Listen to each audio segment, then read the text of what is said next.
Sudah 3 tahun aku menikah, dan selama itu pula ibu mertuaku selalu menghinaku karena miskin, meremehkanku secara terang-terangan. Hingga pada hari ketika ayahku datang menjemput putrinya dengan sebuah mobil mewah, seluruh keluarga suamiku terperangah menyadari kebenaran. Ada luka yang tidak berdarah, tetapi setiap hari diam-diam menggerogoti harga diri seseorang. Aku pernah berpikir asalkan aku cukup sabar, suatu hari nanti keluarga suamiku akan melihat ketulusanku. Tapi aku salah besar. Hingga pagi itu, ketika sebuah mobil dengan plat nomor istimewa berhenti di depan rumah sederhana di sebuah gang sempit, semua orang yang pernah meremehkanku akhirnya tahu siapa yang seharusnya merasa malu. Namaku Larasati. 3 tahun lalu aku menentang keinginan keluargaku untuk menikahi Bima, pria yang kupercaya akan menemaniku seumur hidup.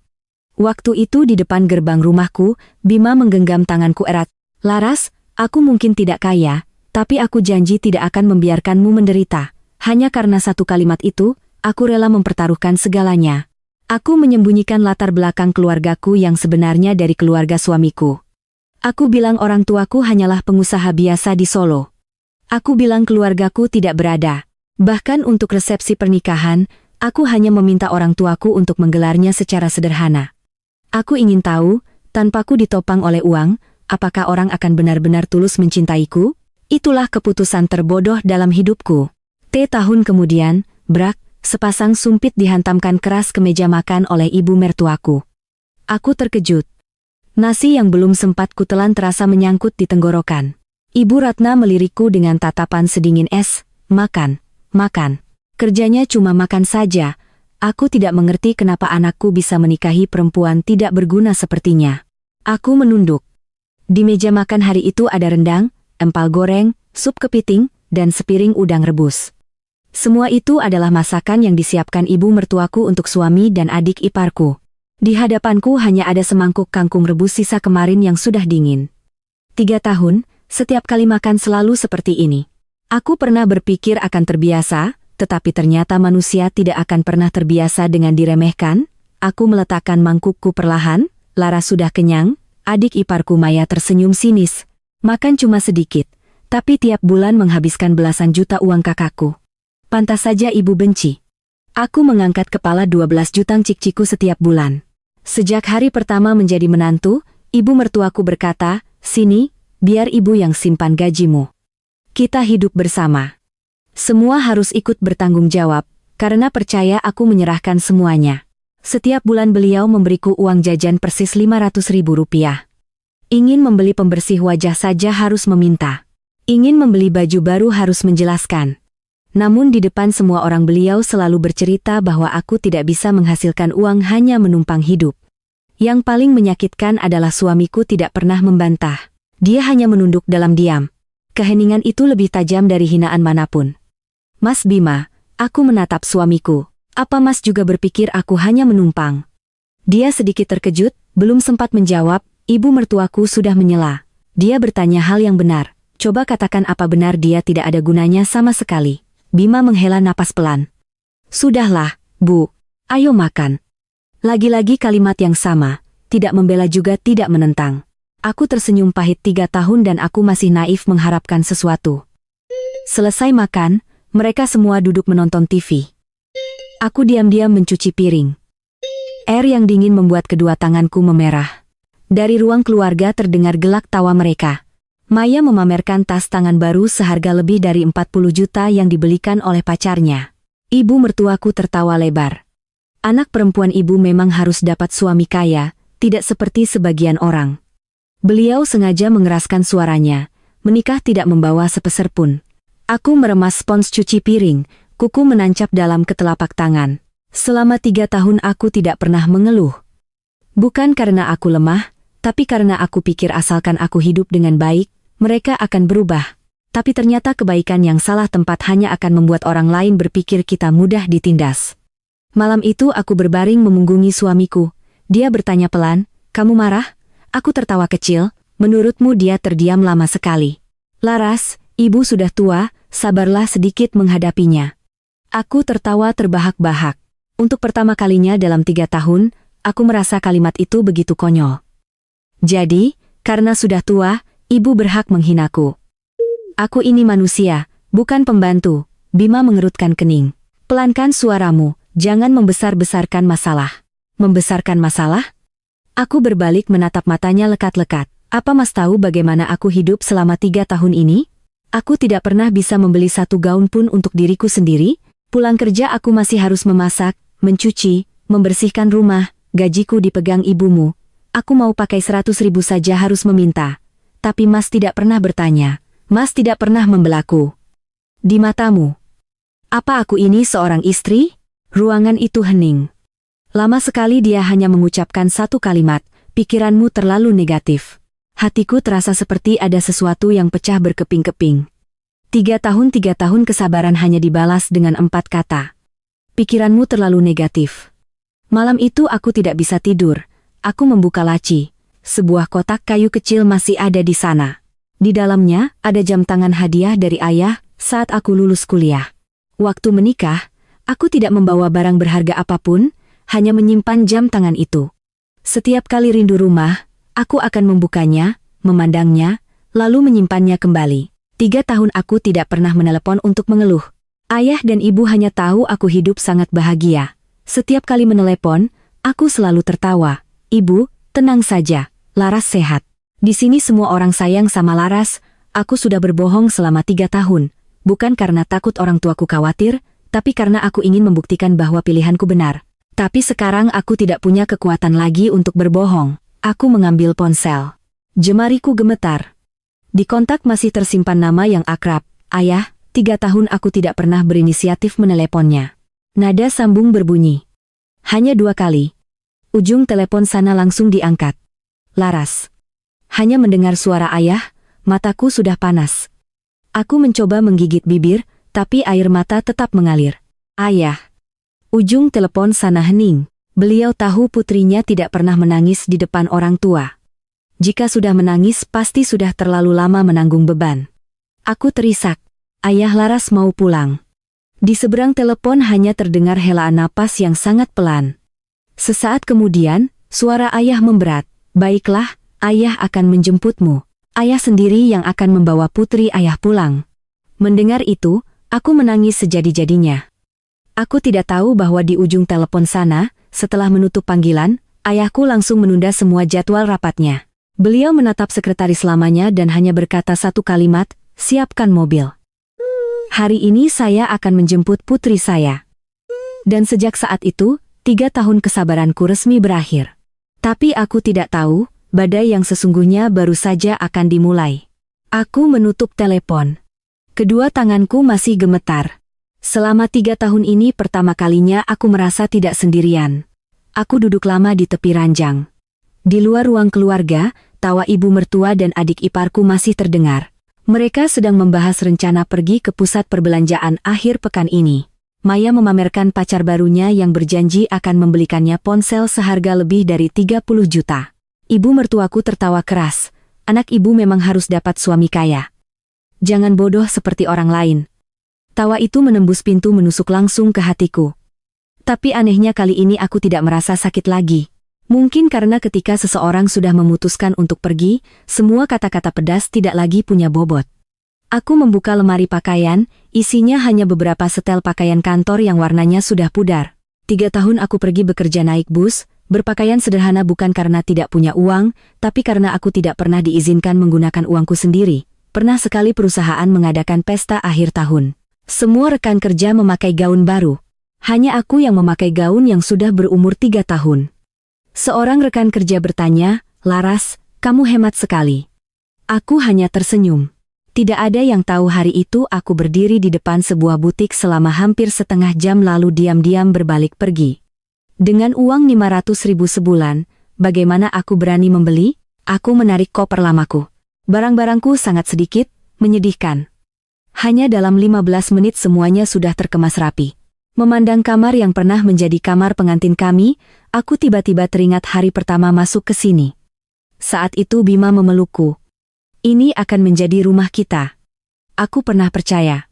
Percaya sampai ke tingkat kebodohan. Keesokan paginya, baru pukul. Suara ibu mertuaku sudah terdengar. Larasati masih tidur. Kamu mau membiarkan seisi rumah ini mati kelaparan? Aku membuka mata. Di sampingku Bima masih tertidur pulas. Aku menatapnya lama. Inilah pria yang pernah kucintai dengan seluruh masa mudaku. Tapi dia juga yang membiarkanku tenggelam dalam kesepian selama 3 tahun. Aku perlahan turun dari tempat tidur. Begitu membuka pintu, ibu mertuaku sudah berdiri berkacak pinggang. "Jam dindingmu mati? Jam segini baru bangun?"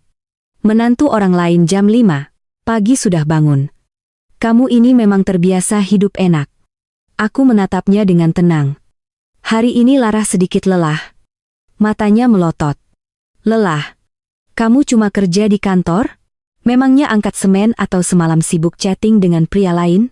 Aku tersenyum pahit. Jika ini terjadi dulu, mungkin aku akan buru-buru minta maaf, tapi hari ini aku hanya diam. Justru keheninganku membuatnya semakin marah. "Berdiri di situ buat apa? Cepat masak." Aku berbalik ke dapur membuka kulkas. Di dalamnya masih ada udang galah, kepiting, dan ikan salmon. Semua itu kubeli dari uang bonus akhir tahunku, tapi aku tidak pernah diizinkan memakannya. Hari ini aku mengambil semuanya, membersihkannya dengan teliti, dan memasak semangkuk besar bubur seafood yang sangat harum. Aroma bubur menyebar ke seluruh rumah.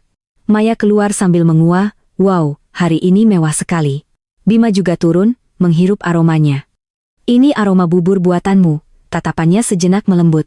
Mungkin dia juga teringat saat kami masih pacaran. Setiap kali dia sakit, aku selalu memasakkan ini. Dia pernah berkata, "Nanti kalau kita sudah menikah, kamu harus memasak ini setiap minggu." Dulu kami pernah sangat bahagia, setidaknya begitulah pikirku. Ibu mertuaku duduk di kursi tersenyum puas. Baru tahu diri, aku menyajikan 3 mangkuk bubur di hadapan mereka masing-masing. Setelah itu, aku mengambil untuk diriku sendiri semangkuk nasi putih dengan sedikit acar. Ketiganya mengangkat kepala, ibu mertuaku mengerutkan kening. "Apa-apaan ini?" Aku menjawab dengan tenang. "Laras sudah terbiasa makan seperti ini. Udang dan kepiting mahal. Laras tidak berani makan." Maya tersenyum sinis, mulai lagi sandiwaranya. "Siapa yang melarangmu?" Aku menatap lurus ke arahnya. "Benar, tidak ada yang melarang.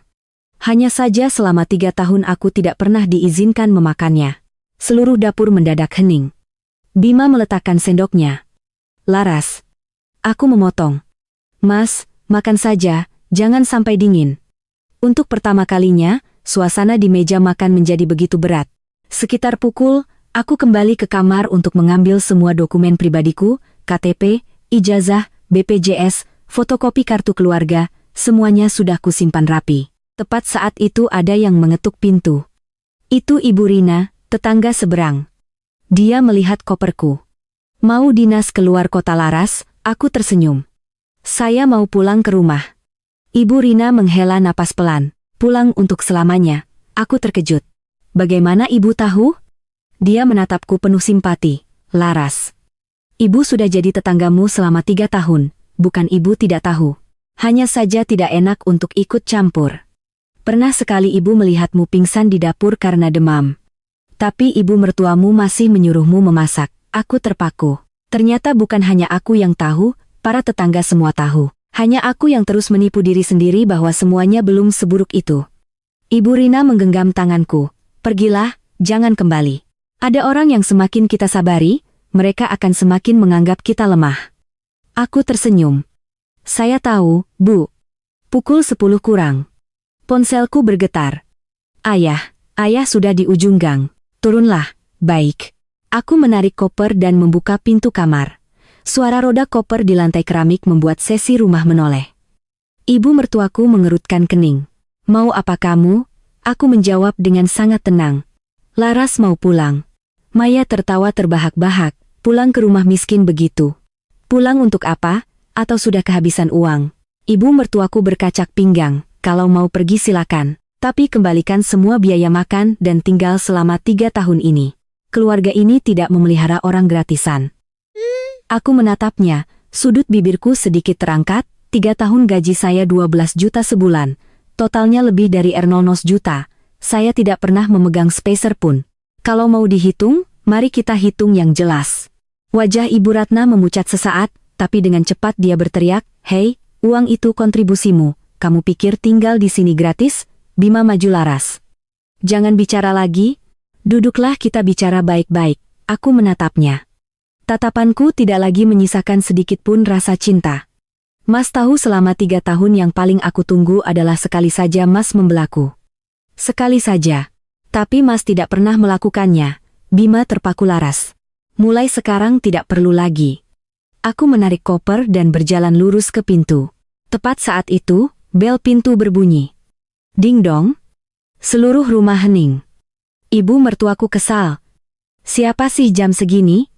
Dia membuka pintu dan langsung membeku. Di luar gerbang bukan sebuah sepeda motor, bukan juga taksi. Sebuah Mercedes-Benz S-Class hitam mengkilap berhenti dengan anggun. Seorang sopir berseragam rapi turun lebih dulu dengan sigap membuka pintu belakang. Seorang pria berusia sekitar 60 tahun melangkah keluar perlahan. Beliau mengenakan kemeja putih, celana bahan abu-abu, tidak memakai perhiasan apapun. Tetapi aura wibawanya membuat orang lain tanpa sadar harus menyingkir. Ayahku. Beliau mengangkat kepala. Tatapannya menyapu setiap orang di rumah itu, lalu berhenti di wajahku. Hanya dalam sekejap ketenangan di wajahnya lenyap. Beliau melihat betapa kurusnya aku, melihat tanganku yang kasar, melihat koper bututku, mata seorang ayah itu memerah. Laras, suaraku tercekat. Ayah. Beliau berjalan cepat, tidak bertanya satu kata pun, hanya diam-diam mengambil alih koper dari tanganku, lalu dengan tangan satunya mengelus lembut kepala putrinya. Kamu kurus sekali. 4 kata itu membuat air mataku tumpah ruah. 3 tahun menahan diri, 3 tahun menjadi kuat, 3 tahun melarang diri untuk menangis. Tapi hanya dengan satu kalimat dari ayah, aku tidak bisa menahannya lagi. Aku memeluknya erat, menangis seperti anak kecil. Tepat saat itu, sebuah Lexus putih juga perlahan berhenti di belakang Mercedes, disusul oleh sebuah Ford Everest. Lalu 2 mobil lagi. Total 5 mobil berbaris di depan rumah kecil itu, seluruh gang mulai heboh. Para tetangga berkerumun di kedua sisi jalan. Semua orang penasaran, tidak ada yang tahu. Hanya dalam beberapa menit lagi, sebuah rahasia yang terkubur selama 3 tahun akan terungkap sepenuhnya. Gang yang tadinya sepi mendadak menjadi riuh. Ibu-ibu penjual sayur di ujung gang meninggalkan lapak mereka untuk menonton. Para tetangga membuka sedikit pintu mereka, berbisik satu sama lain. Siapa itu? Lihat rombongan mobilnya, pasti pejabat. Ada urusan apa ya ke rumah Bu Ratna? Ibu mertuaku berdiri terpaku di ambang pintu. Wajahnya pucat pasi. Matanya terus beralih dari ayahku ke deretan mobil yang memenuhi jalan. Dia menelan ludah. Bapak mencari siapa? Ayahku menatapnya lama. Tatapannya tenang, namun cukup membuat orang lain merasa tertekan. Saya datang untuk menjemput putri saya. Ibu mertuaku mengerjap. Putri. Ayahku menoleh padaku. Laras. Ayo kita pulang. Aku mengangguk pelan. Baru saja akan melangkah. Bima tiba-tiba menerjang maju. Laras, tunggu. Dia memegang gagang koperku. Setidaknya jelaskan dulu semuanya. Aku melihat tangannya 3 tahun. Ini pertama kalinya dia menahanku, sayangnya sudah terlambat. Aku melepaskan tangannya dengan lembut. 3 tahun yang lalu saat aku menangis, Mas tidak menahanku. Hari ini tidak perlu lagi. Bima membeku. Tatapannya penuh kebingungan. Mungkin sampai saat ini dia masih belum mengerti bahwa yang kuinginkan bukanlah uang, melainkan perlindungan dari seorang suami. Sesuatu yang begitu sederhana yang tidak pernah bisa dia lakukan. Tepat pada saat itu, seorang pria berjas turun dari Lexus. Dia membungkuk hormat di hadapan ayahku. Permisi, Pak Presiden Direktur. Semua sudah disiapkan. 2 kata Presiden Direktur terdengar. Ibu mertuaku tersentak, Maya juga ternganga. Bima menatap ayahku, lalu menatap pria berjas itu dan akhirnya menoleh padaku. Presiden Direktur, maksudnya belum sempat dia menyelesaikan kalimatnya, ayahku sudah menoleh ke sekretarisnya. Berikan dokumennya. Sekretaris itu segera membuka tasnya, mengeluarkan setumpuk berkas. Dia meletakkannya di meja ruang tamu. Ini adalah salinan slip gaji Nona Larasati selama 3 tahun. Ada konfirmasi dari perusahaan. Total pendapatan setelah pajak adalah 432.000, semuanya ditransfer ke rekening atas nama Ibu Ratna. Ruangan itu hening seketika. Ibu mertuaku pucat pasi. Dia tergagap. Tidak, saya hanya menyimpankannya. Sekretaris itu dengan tenang membuka lembaran berikutnya. Ini adalah rekaman CCTV di bank. Selama 3 tahun, ibu menarik hampir seluruh uang tersebut untuk pengeluaran pribadi. Tidak ada satupun rekening tabungan atas nama Nona Larasati. Tangan ibu mertuaku gemetar. Tumpukan kertas itu jatuh ke lantai. Maya mundur 2 langkah. Bagaimana bisa? Ayahku tetap tenang. Beliau sama sekali tidak marah. Tapi justru ketenangan itulah yang membuat ruangan semakin sesak. Beliau menatap ibu mertuaku. Saya hanya bertanya satu hal. Di mana uang hasil kerja putri saya? Ibu mertuaku tercekat. Dia menatap Bima memohon bantuan. Nak, katakan sesuatu. Bima menunduk dalam-dalam, tidak bisa mengucapkan sepatah kata pun karena dia tahu itu adalah kebenaran. Tiba-tiba di luar pintu terdengar suara rem motor mendadak. Seorang pria parubaya berlari masuk dengan tergesa-gesa. Itu Pak Haris, ketua RT setempat. Begitu melihat ayahku, dia terkejut. Loh, Pak Suryo. Aku sedikit heran ternyata mereka saling kenal. Ayahku tersenyum. Halo, Pak Haris. Maaf mengganggu. Pak Haris tersenyum canggung. Tidak mengganggu. Saya dengar dari warga ada keributan. Jadi saya ke sini. Lalu dia menoleh ke ibu mertuaku. Bu Ratna, ada apa ini? Ibu mertuaku tergagap. Tidak ada apa-apa. Pak Haris menatapku, lalu menatap koperku. Dia menghela napas. Sudah saya bilang berkali-kali, Bu, jangan perlakukan Laras seperti itu. Satu kompleks ini semua tahu. Saya bahkan sudah mengingatkan ibu di rapat warga, menantu itu juga anak. Jangan sampai jadi omongan orang. Wajah ibu mertuaku memerah padam. Dia tidak pernah menyangka tepat di hadapan ayahku semuanya akan terungkap seperti ini. Tepat saat itu, telepon ayahku berdering. Beliau mengangkatnya. Ya, saya tahu, tunda sampai sore, tidak perlu ditunggu. Beliau menutup telepon. Sekretarisnya mendekat. Pak Presiden, Direktur, Dewan Direksi sudah menunggu. Ayahku mengangguk. Tunda, hari ini putri saya lebih penting. Aku tertegun.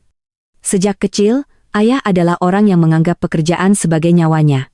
Tapi hari ini beliau menunda rapat penting hanya untuk menjemputku. Mataku kembali panas. Tiba-tiba Maya berlari mendekat. Dia tersenyum canggung. Mbak Laras, aku minta maaf. Selama ini aku masih kekanak-kanakan asal bicara. Mbak jangan marah ya. Aku menatapnya 3 tahun, setiap perkataannya bagai pisau yang mengiris. Pernah sekali hanya karena aku membeli yogurt diskon. Dia tertawa. Dasar orang miskin. Hari ini permintaan maafnya datang begitu cepat hingga terasa palsu. Aku menggeleng pelan, kamu tidak perlu minta maaf. Cukup setelah ini jangan meremehkan orang lain hanya karena mereka hidup sederhana. Maya menunduk, tidak berani menatapku. Bima tiba-tiba berlutut. Semua orang terkejut. Laras, aku minta maaf. Aku benar-benar minta maaf. Aku tahu aku salah. Beri aku satu kesempatan lagi. Kita akan pindah rumah. Aku akan mengembalikan semua uangmu. Aku memotongnya. Mas akan berubah. Dia mengangguk cepat. Ya, aku janji aku menatap pria yang pernah menjadi suamiku. Suaraku sangat pelan. Jika hari ini yang datang menjemputku hanya seorang tukang ojek, apakah Mas akan berlutut? Bima membeku. Aku bertanya lagi, jika ayahku masih seorang pekerja miskin seperti yang Mas kira, apakah Mas akan menahanku? Dia membuka mulutnya tapi tidak bisa menjawab karena dia sendiri tahu jawabannya. Aku tersenyum. Jika jawabannya tidak, maka hari ini jangan katakan cinta padaku. Cinta yang datang setelah uang bukan lagi cinta. Ruangan itu kembali hening. Tiba-tiba telepon ibu mertuaku berdering. Dia gemetar mengangkatnya. Halo, iya, apa? Wajahnya langsung berubah. Kenapa kontraknya dibatalkan? Tunggu. Bapak salah. Teleponnya jatuh ke lantai. Dia berbalik cepat ke arah ayahku. Ini pasti perbuatan Anda, kan? Ayahku tetap tenang. Saya tidak melakukan apa-apa. Hanya saja perusahaan saya tidak bekerja sama dengan pihak yang kurang memiliki integritas. Bima tersentak. Kurang integritas. Sekretaris itu membuka tabletnya dan meletakkannya di hadapan Bima. 36 keluhan pelanggan, 14 proyek terlambat, 7 kasus penggunaan material tidak sesuai kontrak, semuanya tersimpan dalam arsip. Keringat mulai membasahi dahi Bima. Dia tidak pernah tahu semua masalah ini sudah dipantau sejak lama. Ayahku perlahan berdiri. Saya tidak membalas dendam. Saya hanya tidak ingin uang perusahaan saya mengalir ke tempat yang tidak pantas. Selesai berkata, beliau menoleh padaku. Ayo kita pergi, nak. Aku mengangguk. Tepat saat melangkah keluar pintu, tiba-tiba terdengar suara seorang wanita dari luar gerbang. "Permisi, apakah Ibu Larasati ada di sini?" Semua orang menoleh. Seorang wanita muda berseragam bank berdiri di sana. Di tangannya ada sebuah amplop tersegel. Dia menatapku, "Ibu Larasati, kami baru saja menemukan adanya pengajuan pembukaan rekening dan surat kuasa atas nama Ibu, tetapi tanda tangannya menunjukkan indikasi pemalsuan. Saya diutus untuk melakukan verifikasi langsung." Seluruh rumah seolah mati. Aku perlahan berbalik. Tatapanku berhenti pada wajah ibu mertuaku yang pucat pasih. Beliau tanpa sadar mundur, kedua kakinya gemetar. Aku tiba-tiba mengerti selama 3 tahun ini mungkin mereka tidak hanya mengambil gajiku, tetapi juga menyembunyikan rahasia yang jauh lebih besar. Sebuah rahasia yang mampu mendorong seluruh keluarga ini ke jurang kehancuran. Halaman depan rumah kecil itu terasa begitu tegang. Udaranya seolah mengental. Tidak ada seorang pun yang cukup tenang untuk bersuara ketika petugas bank itu sambil memegang amplop tersegel berwarna kuning pucat perlahan melangkah ke hadapanku dengan ekspresi sopan namun serius.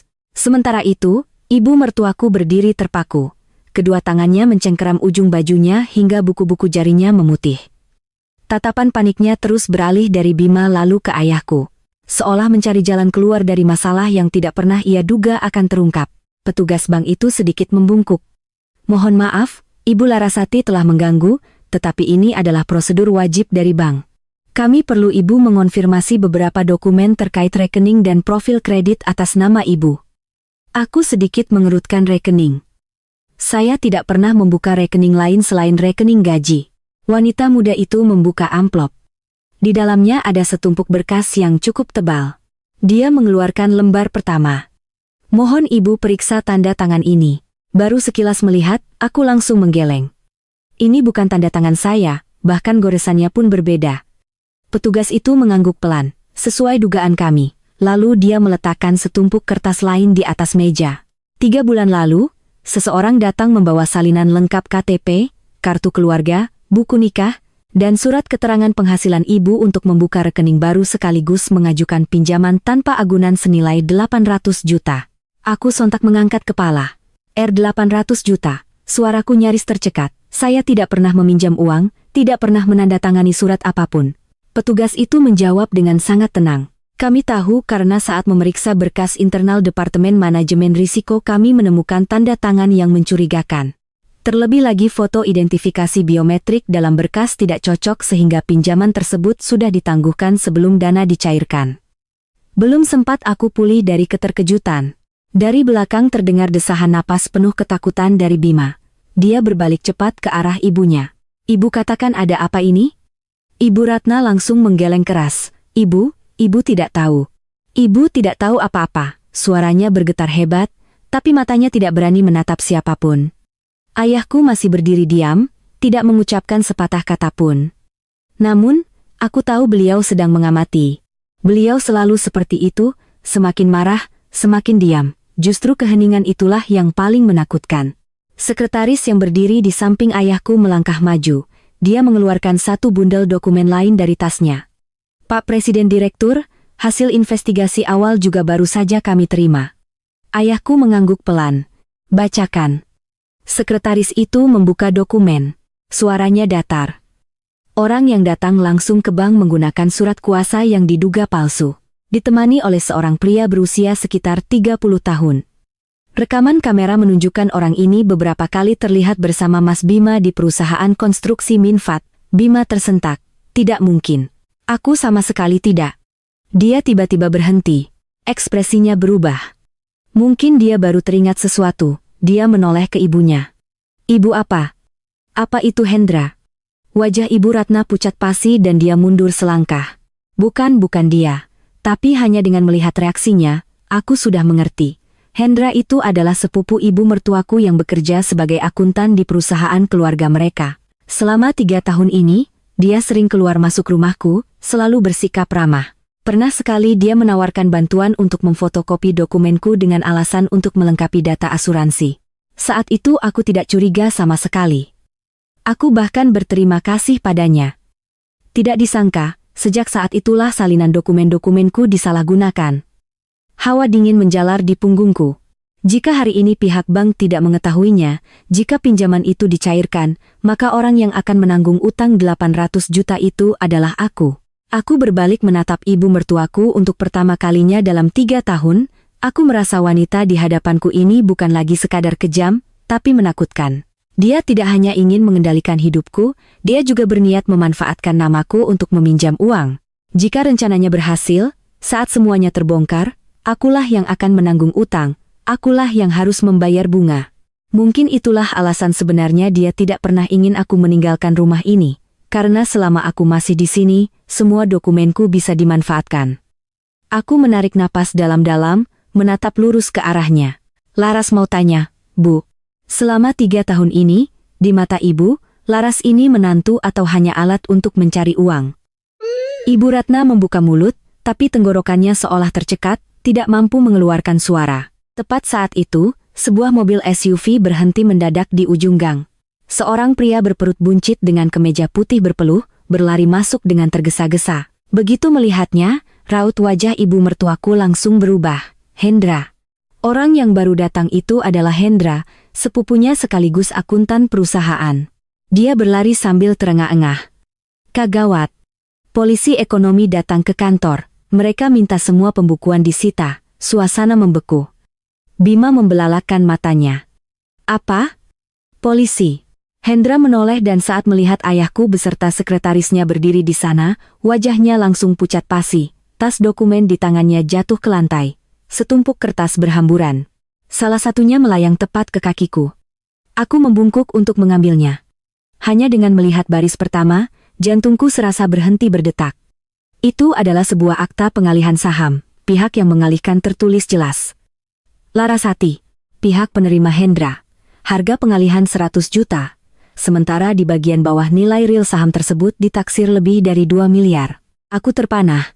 Aku tidak pernah menandatangani, tidak pernah tahu. Bahkan aku tidak tahu aku punya saham. Aku menoleh ke ayah. Beliau menghela napas pelan.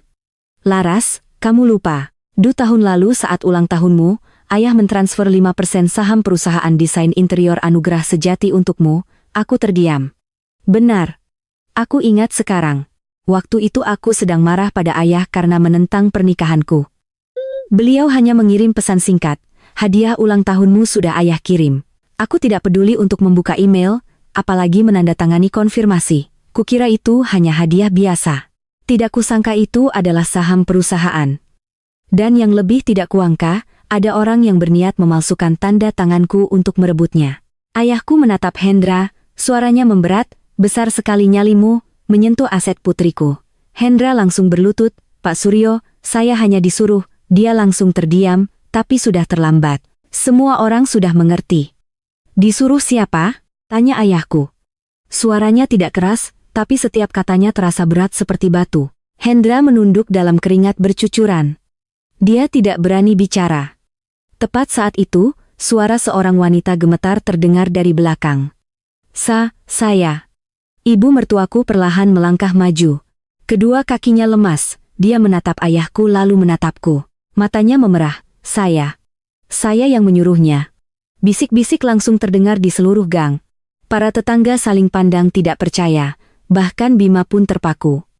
Dia menatap ibunya seolah melihat orang asing. Ibu, apa ibu sudah gila? Ibu Ratna menangis. Ini salah ibu.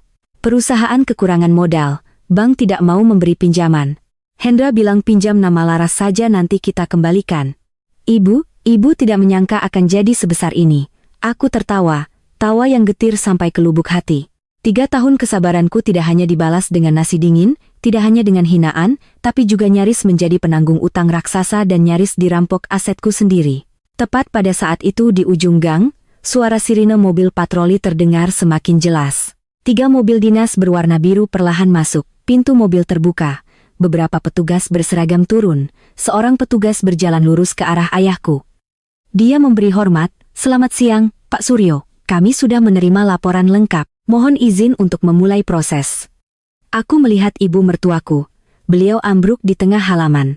Wajahnya pucat pasi seperti orang kehilangan jiwa, sedangkan Bima berdiri mematung, tatapannya penuh keputusasaan. Mungkin baru pada detik ini, Dia benar-benar mengerti bahwa apa yang akan terjadi pada keluarganya sudah tidak bisa diselamatkan oleh siapapun lagi. Suara pintu mobil yang dibanting di tengah gang sempit itu terdengar kering. Seperti pukulan palu yang menghantam kedamaian palsu yang telah ada selama bertahun-tahun di rumah itu. Para petugas berseragam itu tidak terburu-buru. Mereka melangkah dengan pasti ke halaman dengan sikap orang yang sudah terbiasa menyaksikan berbagai macam penolakan, kepanikan, hingga kehancuran dari mereka yang tahu bahwa kebenaran akhirnya telah tiba. Sementara itu, ibu mertuaku masih berlutut di lantai paving. Bahunya bergetar, matanya kosong menatap tanah. Seolah-olah jika dia tidak mengangkat kepala, semua ini akan berubah menjadi mimpi buruk yang akan hilang setelah dia bangun.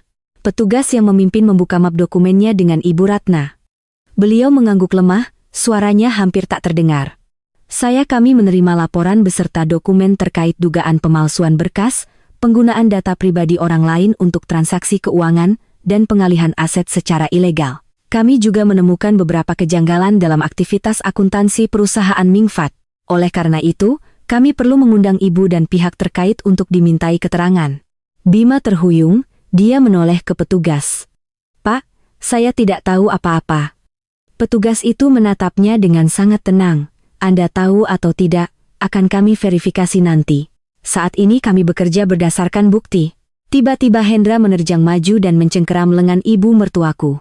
Suaranya bergetar karena takut. Kak, katakan sesuatu. Kakak yang menyuruh saya. Kakak bilang hanya pinjam nama Mbak Laras beberapa bulan lalu akan diselesaikan. Kakak bilang tidak akan ada yang tahu. Kenapa sekarang diam saja? Teriakan Ibu Ratna terdengar melengking. Untuk pertama kalinya selama bertahun-tahun, dia tidak lagi bisa mempertahankan citra agungnya sebagai penguasa keluarga. Rambutnya yang biasanya tertata rapi kini acak-acakan. Sudut matanya basah oleh air mata. Aku berdiri hanya beberapa meter darinya. Di dalam hatiku tidak ada lagi perasaan puas seperti yang kubayangkan selama malam-malam penuh derita. Yang tersisa hanyalah kelelahan yang sangat dalam. Mungkin ketika seseorang sudah menanggung terlalu lama, saat lawannya harus menanggung akibatnya, rasa kemenangan pun tidak lagi berarti. Ayahku perlahan mendekat. Dia tidak melihat ibu mertuaku atau siapapun, dia hanya menatapku. Laras, apa kamu mau terus berdiri di sini? Aku mengerti maksudnya. Beliau tidak ingin aku menyaksikan kekacauan ini lebih lama lagi. Tapi aku menggeleng pelan. Laras mau tetap di sini. Laras ingin mendengar. Laras ingin tahu selama 3 tahun ini, apalagi yang belum Laras ketahui. Ayahku menghela napas. Dia mengangguk, jika itu yang kamu mau. Tepat saat itu sekretarisnya menerima telepon. Dia menyingkir sejenak untuk menjawab. Hanya sekitar 1 menit kemudian, dia kembali mendekat ke telinga ayahku dan membisikkan beberapa kalimat. Aku melihat mata ayahku sejenak menggelap. Dia menoleh padaku. Laras, ada satu hal yang perlu kamu siapkan mentalnya. Jantungku tiba-tiba berdebar kencang. Ada apa, ayah? Beliau terdiam beberapa detik sebelum perlahan berkata, perusahaan Mingfat sudah menunggak pajak dan utang bank sejak lebih dari 2 tahun lalu. Kondisi keuangan mereka sebenarnya lebih buruk dari yang kita kira. Sejak akhir tahun lalu, mereka sudah mulai mencari segala cara untuk mendapatkan uang. Aku tanpa sadar menoleh ke Bima. Dia menunduk dalam, kedua bahunya bergetar. Aku tiba-tiba teringat banyak hal yang dulu tidak kuperhatikan. Ada malam-malam di mana dia tidak bisa tidur. Ada panggilan telepon yang selalu dia terima diam-diam di balkon. Ada saat-saat ibu mertuaku memintaku memberikan uang bonus lebih dengan alasan perusahaan sedang sulit. Dulu kupikir itu hanya masalah bisnis biasa, sekarang aku baru mengerti kapal itu sudah bocor sejak lama. Hanya saja mereka tidak menambalnya, mereka memilih untuk menarikku tenggelam bersama. Tiba-tiba dari luar gerbang terdengar suara rem mobil yang tajam. Sebuah SUV perak berhenti. Seorang wanita berusia sekitar 50-an tahun turun. Beliau mengenakan gamis sederhana berwarna hijau giok yang elegan. Begitu melihatnya, ayahku sedikit tertegun dan aku tanpa sadar memanggil ibu. Ibuku setengah berlari ke halaman. Beliau memelukku erat, tidak bisa berkata apa-apa, hanya memelukku dengan sangat erat. Aku bisa merasakan tangannya gemetar. Setelah beberapa saat, beliau melepaskanku, mengangkat wajahku dengan kedua tangannya. Matanya memerah, putri ibu, kenapa jadi kurus begini? Pipimu sampai tirus. Kamu berniat menyembunyikannya dari ibu sampai kapan? Hanya dengan satu pertanyaan itu, semua usahaku untuk tegar selama 3 tahun runtuh. Aku menangis sejadi-jadinya. Ibu Laras minta maaf. Ahasa Laras hanya ingin membuktikan Laras tidak salah. Ibuku menggeleng suaranya tercekat, kamu tidak salah, tidak pernah salah. Jika sebuah pernikahan membuatmu hidup dalam ketakutan, harus menunduk setiap hari untuk bisa bertahan, harus menyembunyikan air matamu dari orang tuamu sendiri, maka itu bukan keluarga, itu adalah sangkar yang memenjarakanmu. Orang-orang di sekitar terdiam, bahkan para petugas yang sedang bertugas pun sedikit menunduk, suasana menjadi lebih berat dari sebelumnya. Ibuku perlahan menoleh ke arah Ibu Ratna, tatapan seorang ibu benar-benar berbeda dari ketenangan ayahku. Di dalamnya ada rasa sakit, kekecewaan, tapi juga ketegasan. Dulu saya pikir putri saya memilih pria yang baik, jadi saya menghormati keputusannya. 3 tahun saya tidak pernah mengganggu keluarga Anda. Saya juga tidak pernah pamer bahwa kami berada. Karena saya percaya sebagai orang tua, kita tidak seharusnya menggunakan uang untuk membeli rasa hormat. Suaranya semakin tercekat.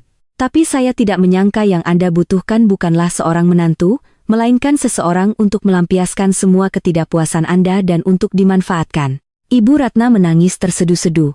Saya salah, saya benar-benar salah, saya minta maaf pada Bapak dan Ibu, saya minta maaf. Nah, beliau menoleh padaku, untuk pertama kalinya, wanita yang selalu menyuruhku menunduk itu menunduk di hadapanku. Tolong, Ibu, mohon maafkan Ibu. Aku menatapnya lama, di kepalaku muncul setiap kenangan. Pagi hari saat aku demam hampir 40 derajat, tapi tetap harus bangun memasak. Malam-malam saat aku menjahit bajuku yang lama karena tidak berani membeli yang baru. Saat-saat aku diam-diam makan dengan sayur dingin, sementara seluruh keluarga berpesta di meja makan. Saat aku menerima gaji lalu harus menyerahkan semuanya padanya.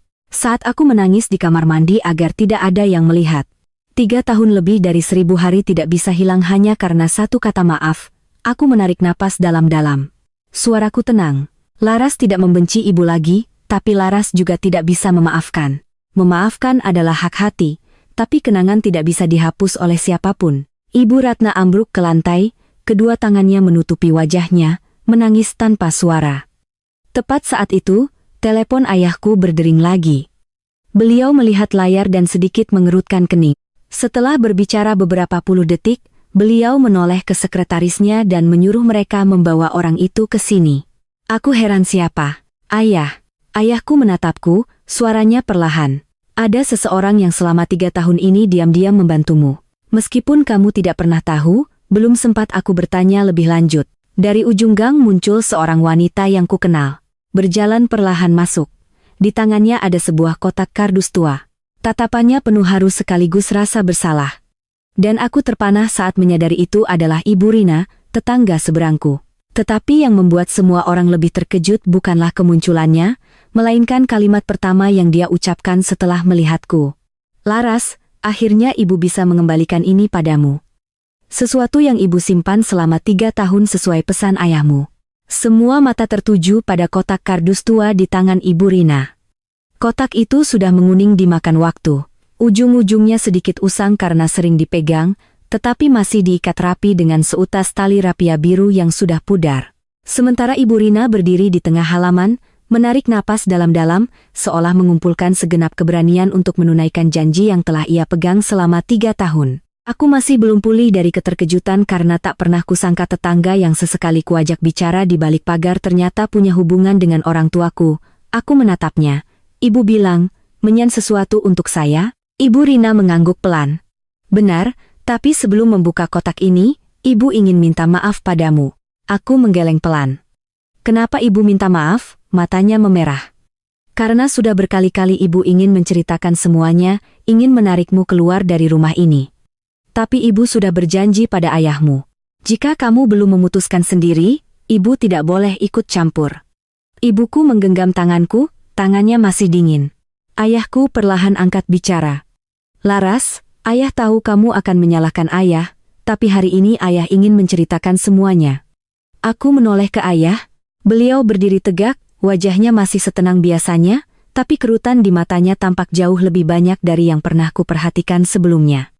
Mungkin selama 3 tahun ini, bukan hanya aku yang hidup dalam penderitaan, tapi orang tuaku juga tidak pernah benar-benar tenang. Beliau menghela napas. Saat kamu bilang ingin menikahi Bima, Ayah menentang bukan karena keluarganya miskin, tapi karena ayah sudah mencari tahu. Ayah tahu ibunya adalah orang yang sangat materialistis. Ayah juga tahu perusahaan keluarga mereka tidak sehat. Tapi saat itu kamu bilang jika pilihanmu salah, kamu akan menanggungnya sendiri. Ayah mengerti ada pelajaran hidup yang tidak bisa dipelajari oleh orang tua untuk anaknya. Aku menunduk. Itu memang kata-kataku dulu, saat itu aku masih muda, percaya bahwa cinta bisa mengubah segalanya. Aku bahkan menyalahkan ayah karena terlalu pragmatis, menganggapnya menilai orang hanya dari uang. Ternyata yang naif adalah aku. Ayah melanjutkan, tapi ayah tetap tidak tenang. Jadi setelah pernikahanmu, ayah meminta Ibu Rina untuk diam-diam mengawasimu, sama sekali tidak boleh ikut campur dalam hidupmu, kecuali beliau berhenti, suaranya serak. Kecuali jika nyawa atau masa depanmu dalam bahaya. Aku berbalik cepat ke arah Ibu Rina. Beliau mengangguk membenarkan, minggu pertama kamu jadi menantu. Ibu sudah menelepon bapakmu karena melihatmu disuruh mencuci selimut tengah malam, bapakmu hanya bilang terus pantau saja. Waktu itu ibu sempat kesal. Ibu pikir kenapa ada ayah setenang itu? Ayahku tersenyum sedih. Jika hari itu ayah menjemputmu, kamu akan membenci ayah seumur hidup. Kamu akan berpikir ayah menghancurkan kebahagiaanmu. Cinta baru benar-benar berakhir ketika orang yang menjalaninya sendiri melihat kebenarannya. Aku menggigit bibirku, air mata mengalir. Beliau benar. Jika 3 tahun lalu ayah memaksaku bercerai, mungkin sampai hari ini aku masih berpikir orang tuaku tidak mengerti diriku. Justru bulan-bulan penuh penderitaan inilah yang membuatku melihat segalanya dengan jelas. Ibu Rina perlahan membuka kotak itu. Di dalamnya bukan uang, bukan emas, melainkan sebuah buku catatan bersampul coklat yang sudah usang, sebuah flash disk perak, dan puluhan amplop kecil yang ditulisi tanggal dengan sangat rapi. Aku terkejut. Ini apa? Ibu Rina mengambil buku catatan itu. Selama 3 tahun ini, setiap kali kamu diperlakukan tidak adil, ibu selalu mencatatnya. Ada tanggal, jam, saksi, bahkan foto, dan video. Aku terpaku. Beliau membuka buku itu. Halaman pertama tertulis tepat pada hari aku menjadi menantu. Tanggal 18 Oktober, Laras menyerahkan seluruh uang angpau pernikahan kepada ibu mertua. Bu Ratna bilang akan menyimpankannya, tapi sore harinya langsung memakai sebagian besar uang itu untuk DP mobil baru putrinya. Aku membuka halaman berikutnya. Tanggal 5 Mei, Laras demam tinggi tapi tetap harus mengepel lantai. Baru bisa istirahat jam 11.00 malam. Ada video halaman berikutnya. Tanggal 16 Juni, Bu Ratna mengambil seluruh gaji Laras. Laras hanya menyimpan Rp200.000 untuk membeli obat, tapi dimarahi karena dianggap boros. Halaman demi halaman bagai sayatan pisau di hatiku. Ada hal-hal yang sudah coba kulupakan, tapi buku ini mengingatkanku kembali. Ada hal-hal yang kukira hanya aku yang tahu. Tak disangka selama 3 tahun ada seseorang yang diam-diam menyaksikannya. Aku mengangkat kepala, suaraku gemetar. Ibu, kenapa ibu melakukan semua ini? Ibu Rina tersenyum. Setiap kali menelepon, bapakmu hanya bertanya satu hal. Hari ini anak itu tersenyum tidak? Kalau ibu jawab hari ini Laras tersenyum, bapakmu tenang. Tapi kalau ibu bilang hari ini Laras menangis lagi, malam itu bapakmu hampir tidak tidur semalaman. Aku menoleh ke ayah. Beliau langsung membuang muka, tapi aku masih bisa melihat sudut matanya memerah. Sejak kecil, ayah bukan orang yang pandai menunjukkan perasaan. Beliau selalu tegas, pendiam. Dulu kupikir beliau tidak sesayang ibu padaku. Hari ini aku baru mengerti ada ayah yang mencintai anaknya dalam diam. Tepat saat itu, sekretarisnya mengambil flash disk dan mencolokkannya ke laptop. Sebuah video muncul. Itu adalah rekaman CCTV di depan gerbang rumah sekitar 2 tahun yang lalu. Dalam video itu aku duduk meringkuk di teras. Hujan sangat deras. Pakaianku basah kuyup. Aku memeluk lututku dan menangis sendirian. Saat itu, sebuah mobil hitam berhenti di ujung gang. Kaca mobil hanya turun setengah. Seorang pria di dalamnya diam-diam menatap ke arahku. Tidak turun, tidak memanggil namaku, hanya duduk sangat lama lalu perlahan pergi. Aku melihat lebih teliti. Seluruh tubuhku mendadak kaku. Itu ayah. Ayahku mengangguk pelan. Hari itu ayah pulang dinas. Ibu Rina menelepon bilang kamu diusir karena memecahkan mangkuk. Ayah datang berniat menjemputmu, tapi kemudian ayah melihatmu bangkit sendiri, menghapus air matamu sendiri, dan masuk ke dalam rumah. Ayah tahu saat itu kamu masih belum mau pulang, Suaranya tercekat, jadi ayah pergi lagi. Aku menangis sejadi-jadinya. Aku tidak pernah tahu di malam hujan itu, hanya beberapa puluh meter dariku, ayah duduk di dalam mobil selama hampir 1 jam. Beliau tidak muncul bukan karena tidak peduli, tapi karena menghormati pilihanku. Ibuku memeluk bahu suaminya, perlahan menyeka air mata beliau. Pemandangan itu membuat semua yang hadir terdiam. Bahkan petugas yang bertugas pun tidak bisa menyembunyikan rasa harunya. Tepat saat itu, sekretarisnya membuka satu bundel dokumen lain yang diletakkan di dasar kotak. Tapi kali ini wajahnya yang selalu tenang mendadak berubah drastis. Dia segera memberikan tumpukan kertas itu kepada ayahku, lalu berkata dengan suara sangat pelan, "Ini bukan dokumen yang kami siapkan. Ini baru saja ditemukan di dalam brankas perusahaan Mingfat setelah petugas melakukan penyegelan. Dan yang terpenting di sampul berkas ini tertulis jelas rencana pengalihan seluruh tanggung jawab hukum kepada Larasati." Aku merasa punggungku dingin membeku.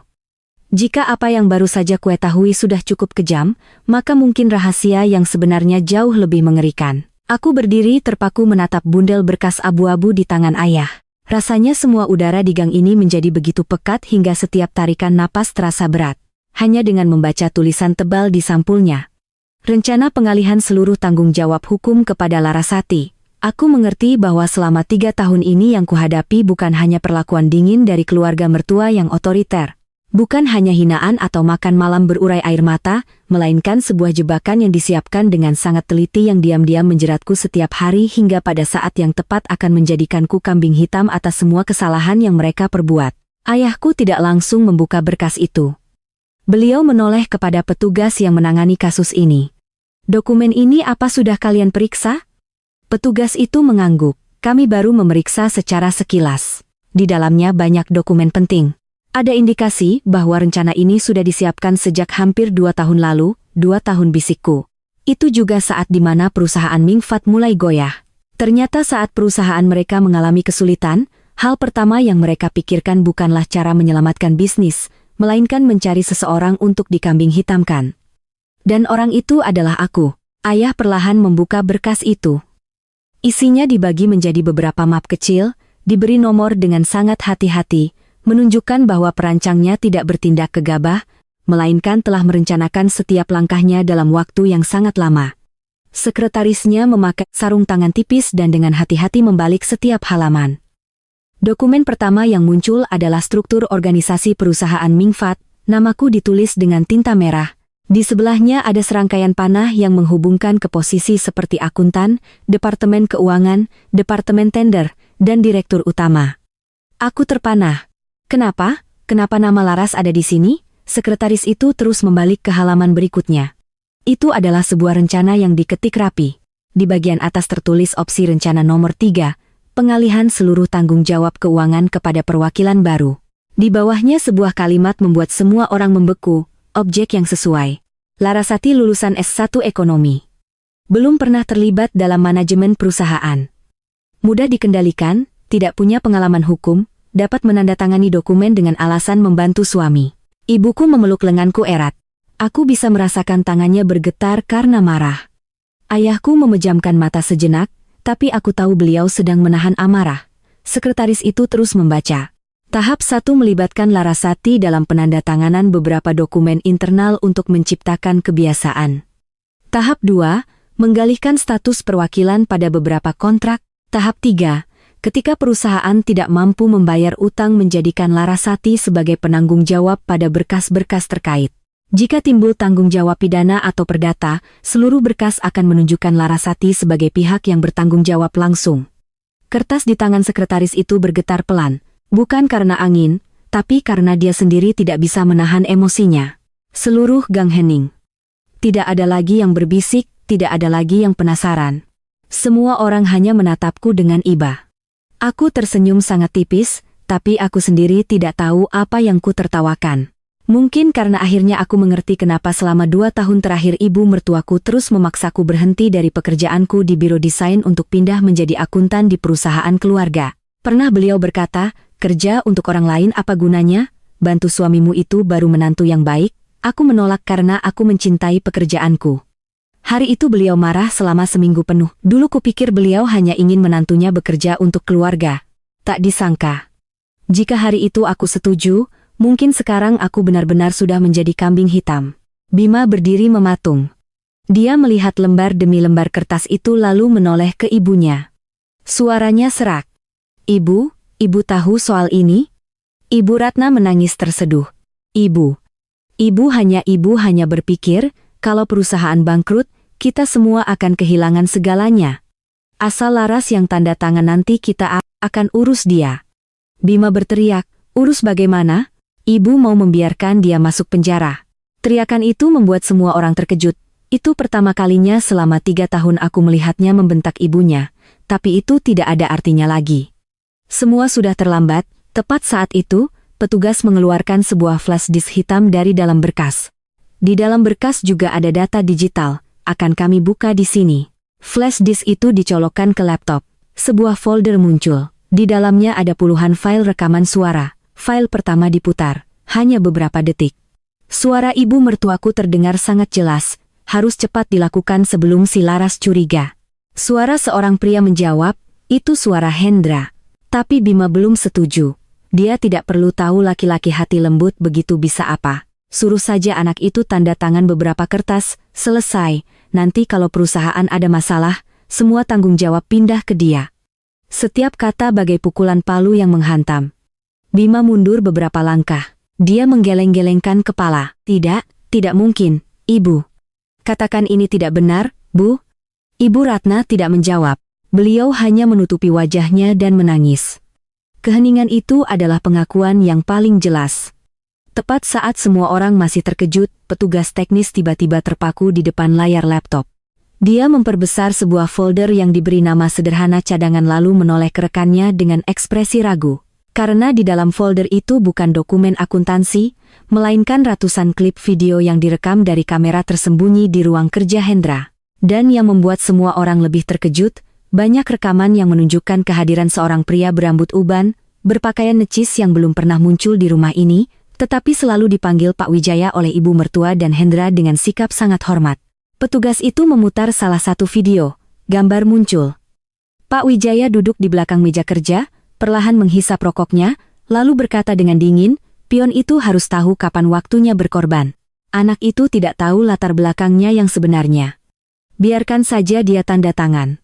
Nanti kalau semua terbongkar, keluarga Suryo juga tidak akan bisa menolongnya. Mendengar ini, raut wajah ayahku tiba-tiba berubah. Ini pertama kalinya sejak beliau datang, aku melihatnya benar-benar berubah ekspresi. Beliau menatap lekat pria di layar. Matanya perlahan menjadi dingin. Ibuku bertanya pelan, Mas, kenal orang ini? Ayahku terdiam beberapa detik lalu perlahan mengangguk. Aku kenal, sangat kenal. Beliau menutup berkas itu, suaranya memberat.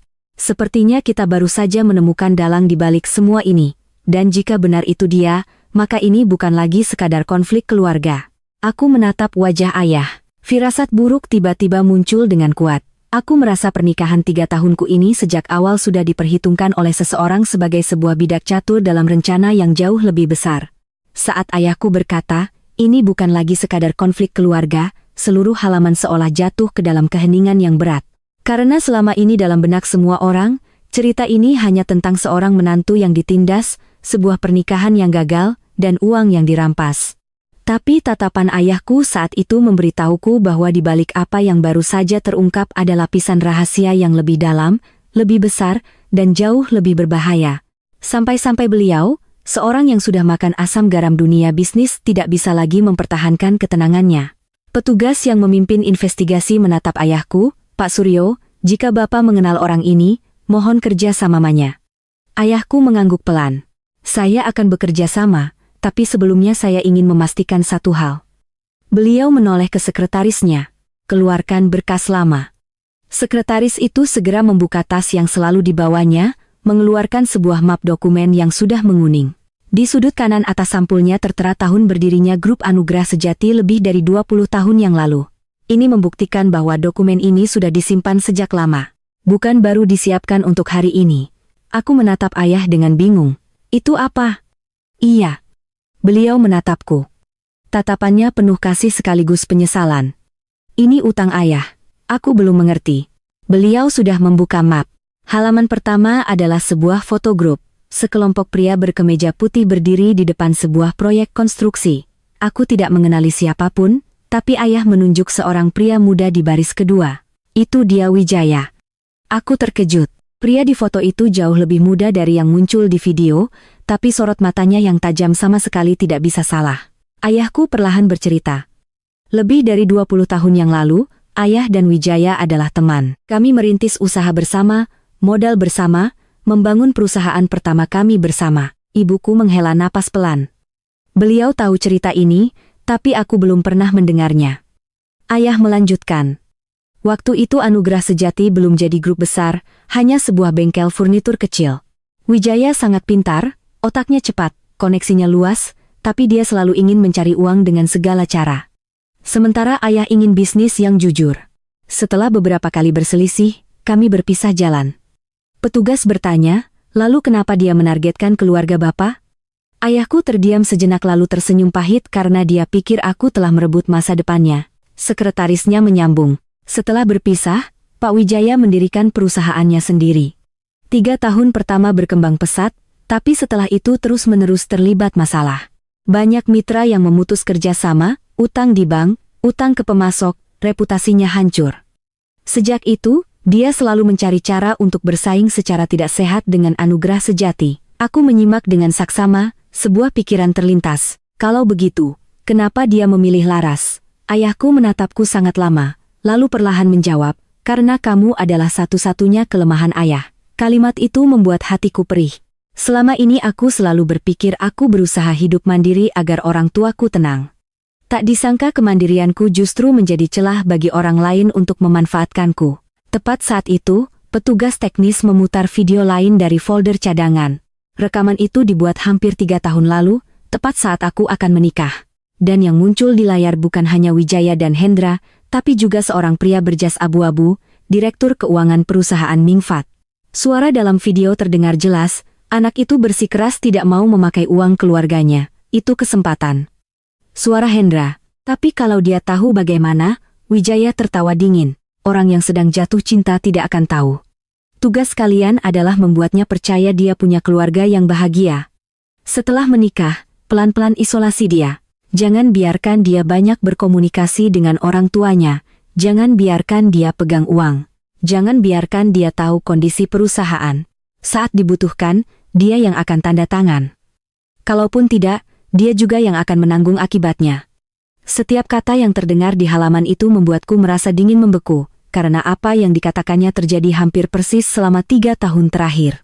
Mulai dari ibu mertuaku yang memegang seluruh gajiku selalu mencari cara agar aku segan menelepon ke rumah, terus-menerus menanamkan pikiran bahwa menantu yang baik harus sabar, hingga berkali-kali menyarankanku berhenti dari pekerjaanku untuk membantu perusahaan keluarga. Semuanya seperti bidak catur, yang sudah diatur sejak awal. Aku menoleh ke Bima, suaraku sangat pelan. Mas tahu soal ini? Dia berdiri mematung, bibirnya bergetar. Setelah sangat lama, barulah dia mengangkat kepala. Aku tidak tahu. Tapi dia memegangi kepalanya. Tatapannya penuh penderitaan. Ada satu hal yang kusembunyikan darimu. Semua mata tertuju padanya. Dia menarik napas dalam-dalam. 2 tahun lalu, ibu menyuruhku memberikan beberapa kertas untuk kamu tanda tangani. Aku tanya, untuk apa? Ibu bilang, hanya berkas internal. Aku bawa pulang, tapi kamu sudah tidur. Aku tidak tega membangunkan. Besoknya aku lupa. Ibu lalu marah besar, bilang, aku tidak berguna. Waktu itu aku tidak mengerti kenapa beliau semarah itu. Petugas langsung bertanya, di mana kertas-kertas itu sekarang? Bima menggeleng. Aku tidak tahu. Ibu mengambilnya kembali besoknya, semua mata kembali tertuju pada Ibu Ratna. Wanita yang tadinya selalu tegar itu kini hanya bisa menunduk, tidak lagi membela diri, tidak lagi berkelit. Mungkin dia sendiri sadar bahwa semua kata-kata saat ini sudah tidak ada artinya. Tepat saat itu, telepon petugas yang memimpin investigasi berdering. Dia menyingkir sejenak untuk menjawab, lalu kembali dengan wajah sangat serius. Mengumumkan bahwa tim penggeledah baru saja menemukan berangkas rahasia di ruang kerja pribadi Wijaya. Di dalamnya bukan hanya puluhan stempel dan berkas palsu, tapi juga sebuah bundel dokumen bertanda target berikutnya. Di dalamnya, selain namaku, muncul juga nama beberapa pengusaha lain beserta rencana perampasan aset melalui pernikahan yang direkayasa. Ini membuat semua yang hadir sadar bahwa aku bukanlah satu-satunya korban, melainkan hanya satu mata rantai dalam sindikat penipuan yang sangat rapi dan telah berjalan selama bertahun-tahun. Ayahku perlahan mengepalkan tangannya. Suaranya menjadi dingin luar biasa. Sudah waktunya mengakhiri semua ini. Tapi tepat pada saat itu, dari ujung gang terdengar suara seorang wanita tua memanggil nama Bima dengan panik. Lalu seorang nenek berambut putih bertongkat dipapah oleh seorang gadis muda, berjalan perlahan masuk. Wajahnya tampak lelah setelah perjalanan jauh, dan begitu melihat nenek itu, ibu mertuaku mendadak pucat pasi. Sementara Hendra begitu panik hingga mundur beberapa langkah, seolah baru saja melihat seseorang yang sama sekali tidak seharusnya muncul di sini. Kemunculan tiba-tiba nenek berambut putih itu membuat gang yang sudah tegang menjadi semakin sesak. Raut wajah panik ibu mertuaku dan Hendra tidak seperti saat mereka melihat petugas atau tumpukan bukti yang disajikan sebelumnya. Reaksi mereka lebih mirip orang yang melihat sebuah rahasia yang dikira sudah terkubur lama tiba-tiba bangkit kembali. Sementara Bima berdiri terpanah menatap wanita yang berjalan perlahan dengan tongkat ke arahnya. Matanya memerah seperti anak kecil yang sudah lama tidak bertemu kerabatnya. Suaranya tercekat. "Nenek." Aku tertegun. "Nenek. Selama 3 tahun menjadi menantu, aku tidak pernah mendengar seorang pun di rumah ini menyebut tentang beliau. Ibu mertuaku selalu bilang nenek sudah tua dan sakit-sakitan, tinggal di kampung dengan kerabat jauh dan tidak bisa bepergian. Tapi sekarang nenek itu muncul dan yang lebih membuatku heran, tatapan matanya tidak tertuju pada ibu mertuaku lebih dulu. Beliau menatapku sangat lama, lalu air mata tiba-tiba mengalir di wajahnya yang sudah penuh keriput. Kamu Laras, kan?" Aku melangkah maju dengan sopan. "Iya, Nek."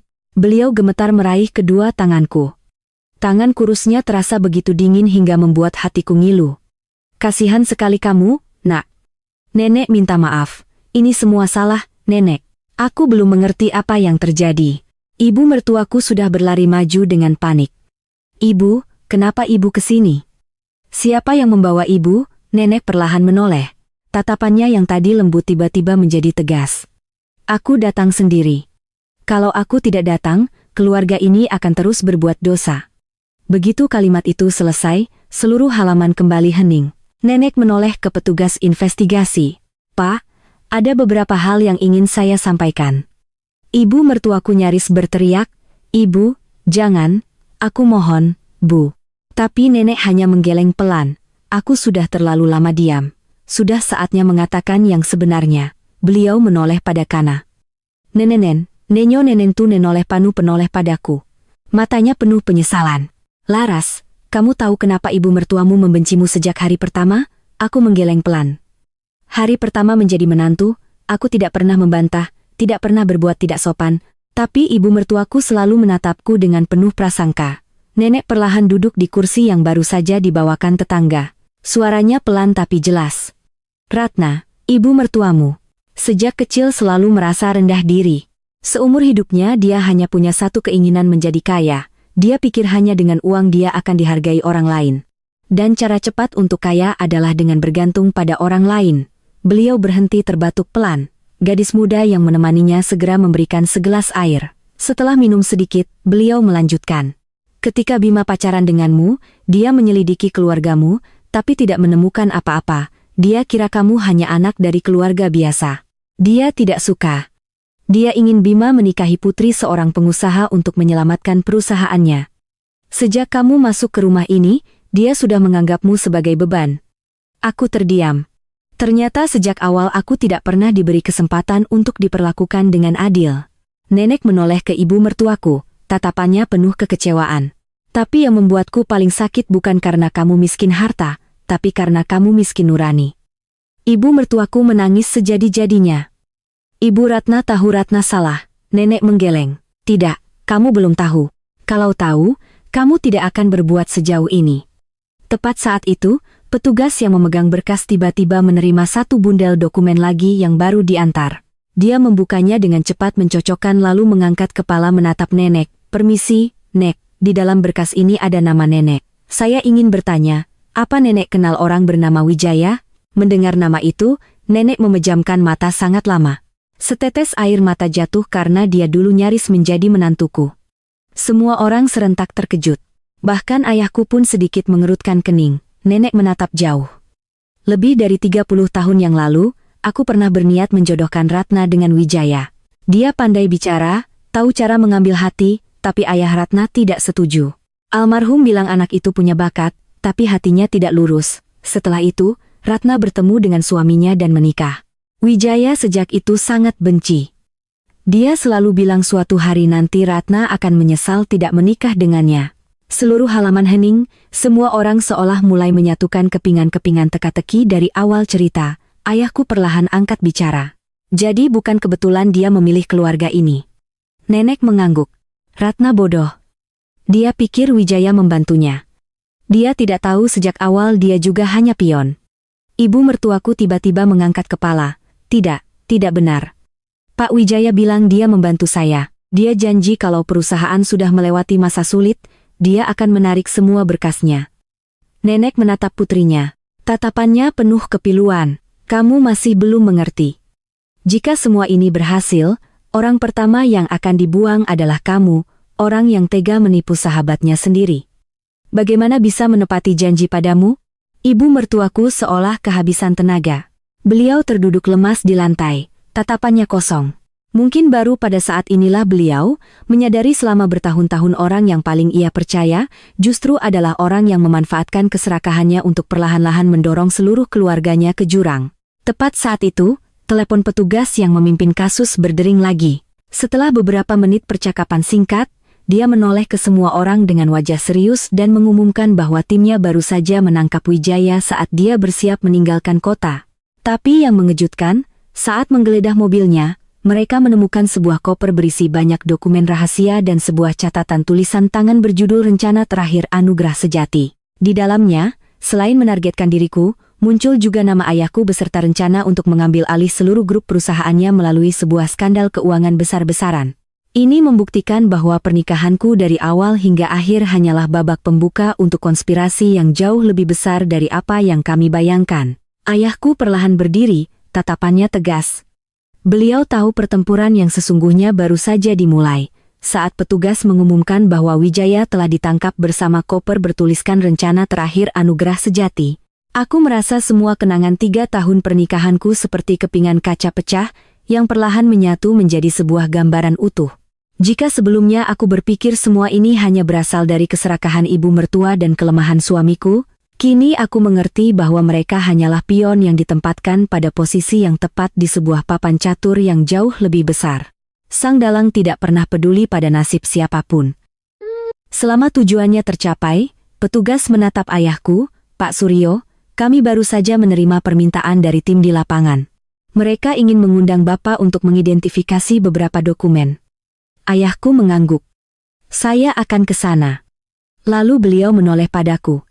Laras, kamu pulang dengan ibu, biar ayah yang selesaikan sisanya. Aku menatapnya. Untuk pertama kalinya setelah bertahun-tahun, aku tidak lagi ingin menanggung semuanya sendiri. Aku menggeleng pelan. Laras ikut ayah. Jika ini dimulai karena Laras juga ingin tahu bagaimana akhirnya. Ayah menatapku lama. Di matanya ada kebanggaan yang belum pernah kulihat. Beliau tersenyum tipis. Baiklah. Putri ayah akhirnya tahu cara untuk berdiri tegak. Tepat saat itu, sebuah mobil dinas lain masuk ke ujung gang. Seorang petugas muda turun dengan cepat menghampiri dan menyerahkan sebuah amplop tersegel kepada pemimpin investigasi. Setelah memeriksa dan menandatangani, petugas itu membuka amplop di depan semua orang dan perlahan mengeluarkan setumpuk foto yang dicetak dari data kamera keamanan di kantor Wijaya. Setiap foto diambil pada waktu yang berbeda selama 3 tahun terakhir. Tapi yang mengejutkan, hampir setiap bulan ada gambar seseorang yang diam-diam mengikutiku. Aku mengambil tumpukan foto itu. Foto pertama adalah aku berdiri di depan gerbang kantor saat pulang kerja. Foto kedua adalah aku duduk sendirian di kafe. Foto ketiga adalah aku membawa belanjaan dari supermarket. Foto keempat adalah aku berdiri di bawah hujan menunggu bus. Semuanya diambil dari jarak jauh. Seolah ada yang selalu mengawasiku. Dia mengamatiku. Petugas itu mengangguk. Tidak hanya mengamati, tapi juga membuat profil. Sekretaris ayahku membuka satu bundel dokumen lain. Di dalamnya ada halaman-halaman ketikan yang sangat rinci. Larasati punya kebiasaan menelepon ibunya pada hari Minggu malam, tapi frekuensinya belakangan menurun. Jarang bersosialisasi dengan rekan kerja di luar jam kantor. Kepribadian sabar, segan meminta bantuan orang lain. Tingkat perlawanan rendah. Aku membaca setiap barisnya dengan perasaan dingin. Kukira semua keputusanku adalah kehendakku sendiri. Tak disangka ada orang yang mempelajari setiap kebiasaanku untuk merencanakan cara memanfaatkanku. Ibuku memeluk bahuku, meremasnya erat. Tidak apa-apa, semua sudah lewat, tapi aku tahu ini belum berakhir. Setidaknya di dalam hatiku. Aku masih butuh jawaban. Kenapa Wijaya menghabiskan waktu bertahun-tahun hanya untuk menghancurkan sebuah keluarga? Tepat saat itu, telepon petugas berdering dari tim penggeledah. Dia menyalakan pengeras suara atas permintaan rekannya agar semua bisa mendengar. Suara itu terdengar. Kami baru saja membuka brankas kedua. Di dalamnya ada buku catatan pribadi Wijaya, isinya banyak tulisan tangan. Petugas di sini bertanya, ada yang penting? Ujung telepon sana hening sejenak. Ada. Dia banyak menulis tentang Pak Suryo. Ayahku, tetap tenang, bacakan saja. Suara kertas di balik terdengar. Hari di mana aku gagal, Suryo masih di sana. Hari di mana perusahaanku bangkrut, Suryo malah menambah pabrik baru. Orang-orang memujinya sebagai pengusaha jujur, sementara aku disebut penipu.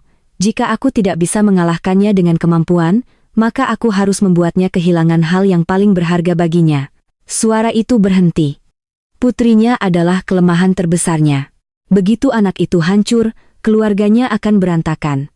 Seorang ayah yang sukses tapi gagal melindungi putrinya. Itulah balas dendam yang sempurna. Aku mendengar itu, air mataku jatuh tanpa suara. Selama 3 tahun aku selalu menyalahkan ayah. Menyalahkannya karena tidak merestui pernikahanku. Menyalahkannya karena terlalu kaku, terlalu rasional. Tak disangka saat aku menyalahkannya, beliau justru diam-diam mencari cara untuk melindungiku. Ayahku berdiri tegak, wajahnya nyaris tidak berubah. Tapi tangannya di samping tubuhnya terkepal begitu erat hingga urat-uratnya menonjol. Itulah pertama kalinya aku melihatnya benar-benar marah. Bukan karena aset, bukan karena pekerjaan, tapi karena ada yang berani menjadikan putrinya alat balas dendam. Tepat saat itu, Bima perlahan berjalan ke hadapan ayahku dan tiba-tiba berlutut, tapi kali ini dia tidak menatapku lebih dulu. Dia menunduk dalam di hadapan orang tuaku, suaranya serak karena penyesalan. Saya tahu saya tidak pantas lagi, tapi saya mohon izinkan saya bertanggung jawab. Ayahku menatapnya. Bertanggung jawab bagaimana? Bima mengangkat kepala, matanya merah. Saya akan bekerja sama. Saya akan mengakui semuanya. Saya akan menyerahkan semua bukti yang masih saya simpan. Saya tidak meminta pengampunan. Saya hanya mohon jangan biarkan Laras menderita lagi karena keluarga saya. Aku menatapnya untuk pertama kalinya.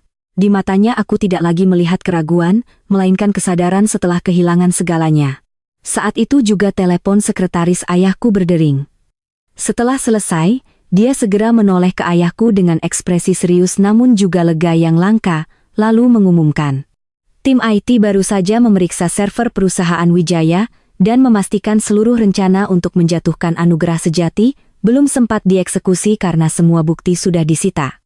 Pada saat yang sama, banyak perusahaan lain yang pernah menjadi korban Wijaya secara sukarela mengirimkan bukti tambahan, membuat kasus ini cepat berkembang. Peran keluarga Bima dipastikan lebih sebagai pihak yang dimanfaatkan karena keserakahan, bukan sebagai dalang utama.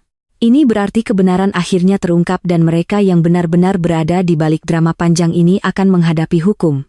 Aku mengangkat kepala menatap langit, awan kelabu perlahan sirna, sinar matahari sore perlahan menembus atap teras yang tua. 3 tahun lalu aku masuk ke rumah ini dengan penuh harapan. 3 tahun kemudian aku melangkah keluar bukan lagi sebagai gadis yang hanya tahu bersabar demi mempertahankan pernikahan yang sudah busuk, melainkan sebagai wanita yang mengerti bahwa kebaikan harus ditempatkan di tempat yang benar. Dan toleransi bukan berarti menerima orang lain menginjak-injak harga diri kita. Tapi aku juga tahu di depan masih ada satu pertemuan lagi.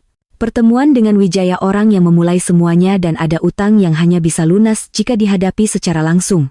2 minggu setelah hari aku meninggalkan rumah itu, hiruk-pikuk penyelidikan, berita acara pemeriksaan, dan kesaksian yang silih berganti akhirnya mereda. Bagaikan setelah badai besar, langit masih sedikit kelabu, tetapi sinar matahari pertama mulai menembus celah awan. Dan aku untuk pertama kalinya dalam 3 tahun bangun di kamar lamaku, membuka jendela untuk menghirup aroma taman yang dirawat ibu setiap pagi, mendengar kicau burung di pepohonan depan halaman dan merasakan kedamaian yang dulu kuanggap biasa saja.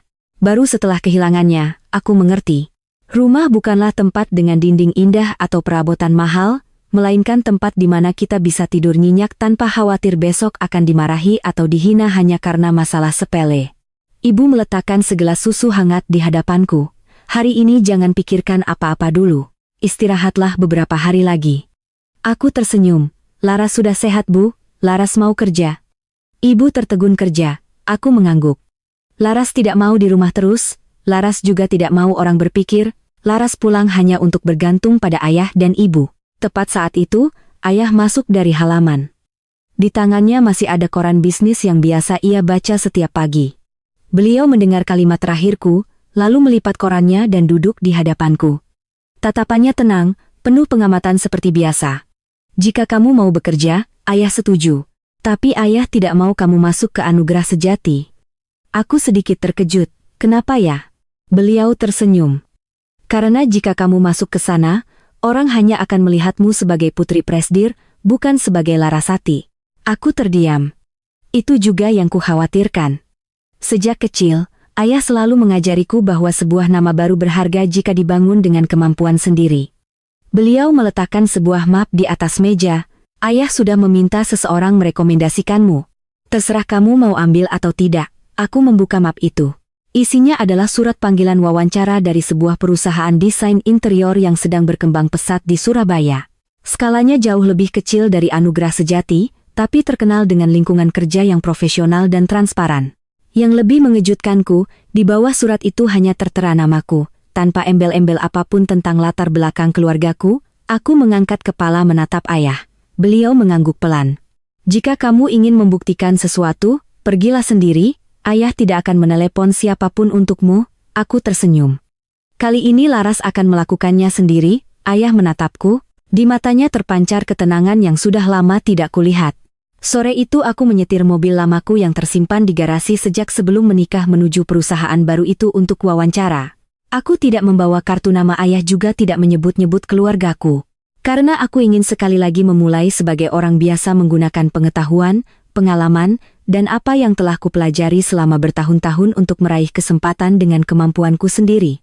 Bukan di bawah bayang-bayang nama besar ayah. Wawancara berlangsung hampir 2 jam.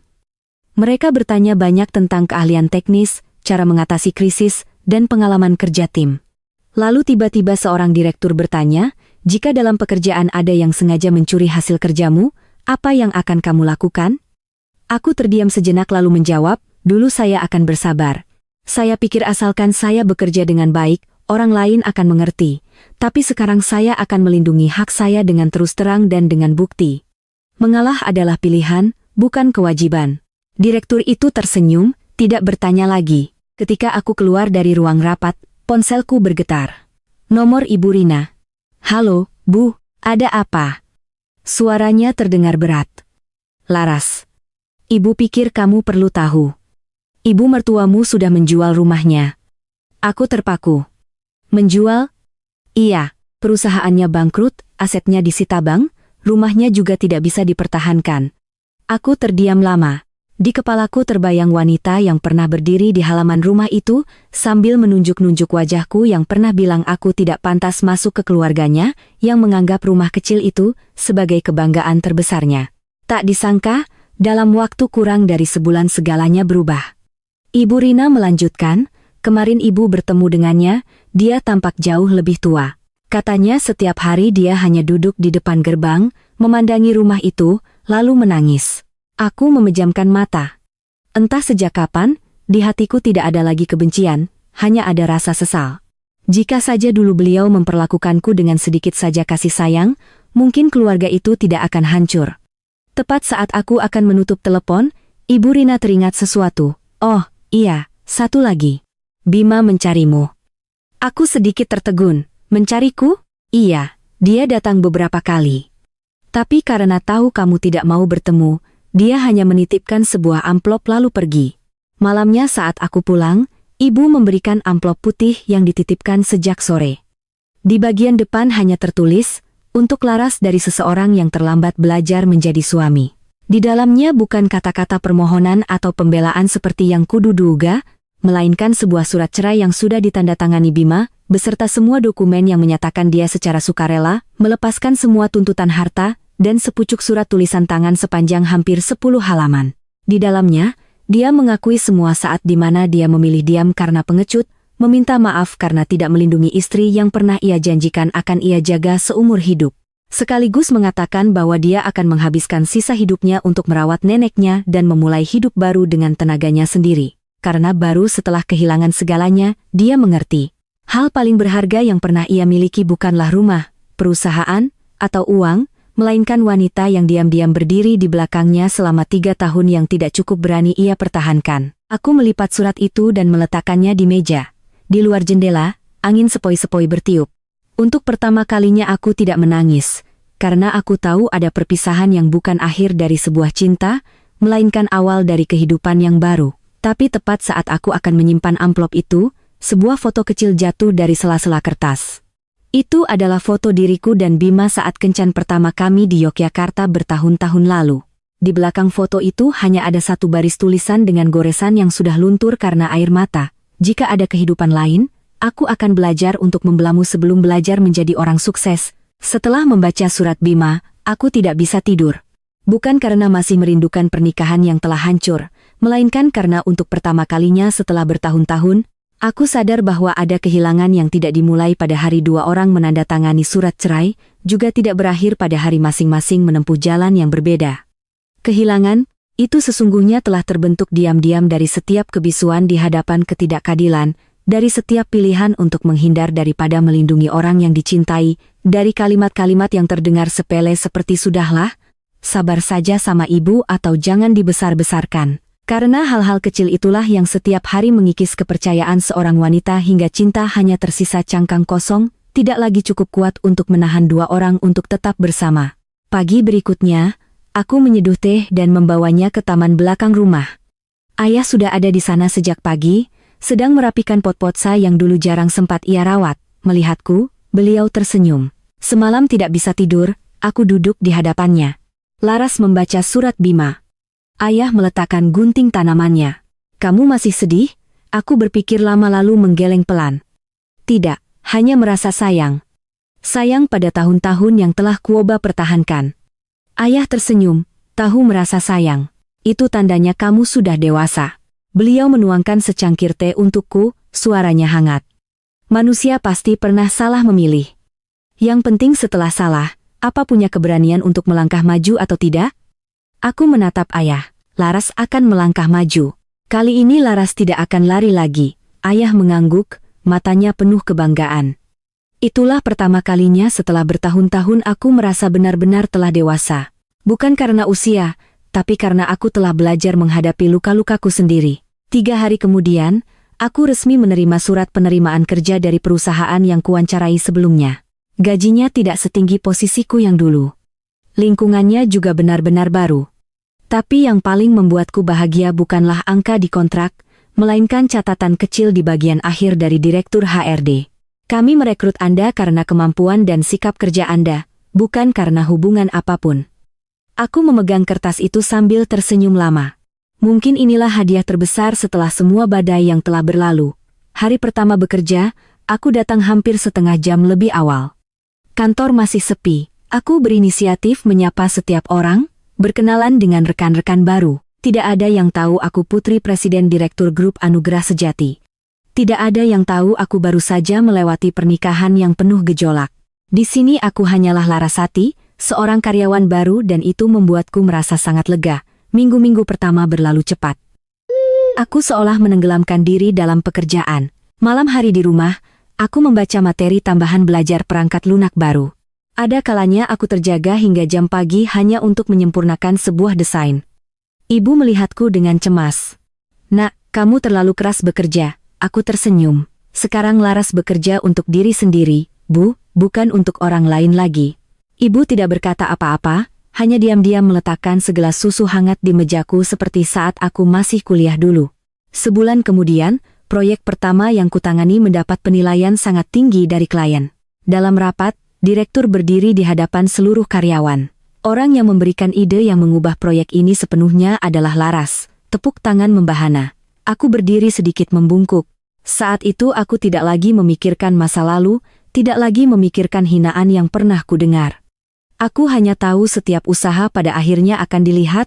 Sore itu saat aku baru saja keluar dari kantor, tiba-tiba aku melihat sosok yang kenal berdiri di seberang jalan.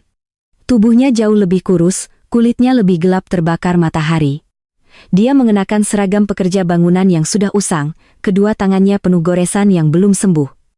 Butuh beberapa detik bagiku untuk menyadari bahwa itu adalah Bima, pria yang dulu mengenakan kemeja putih dan duduk di ruangan beracam diam berdiri di samping sebuah mobil pikap yang penuh muatan material bangunan.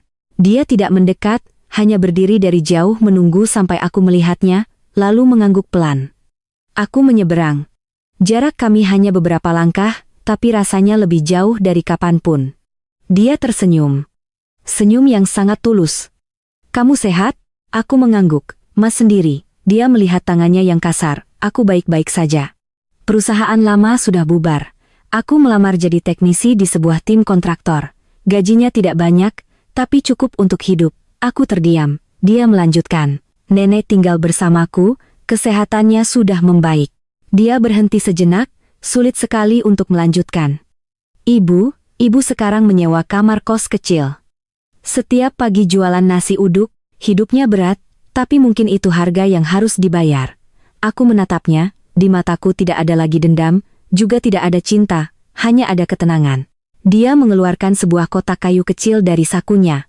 Aku menyimpan ini 3 tahun. Hari ini aku kembalikan. Aku membuka kotak itu. Di dalamnya ada jam tangan hadiah dari ayah saat aku lulus kuliah. Jam tangan yang kukira sudah hilang. Aku mengangkat kepala. Mas yang menyimpannya. Dia tersenyum tipis. Waktu ibu membereskan kamar, beliau mau menjualnya. Aku mengambilnya kembali. Kupikir meskipun kamu membenciku, benda ini harus kembali pada pemiliknya. Aku memegang jam tangan itu, sudut mataku terasa panas. Mungkin di dalam dirinya, kebaikan itu tidak pernah hilang. Hanya saja dia terlalu lemah untuk melindunginya. Dia mundur selangkah. "Laras, aku tidak berharap kamu memaafkan.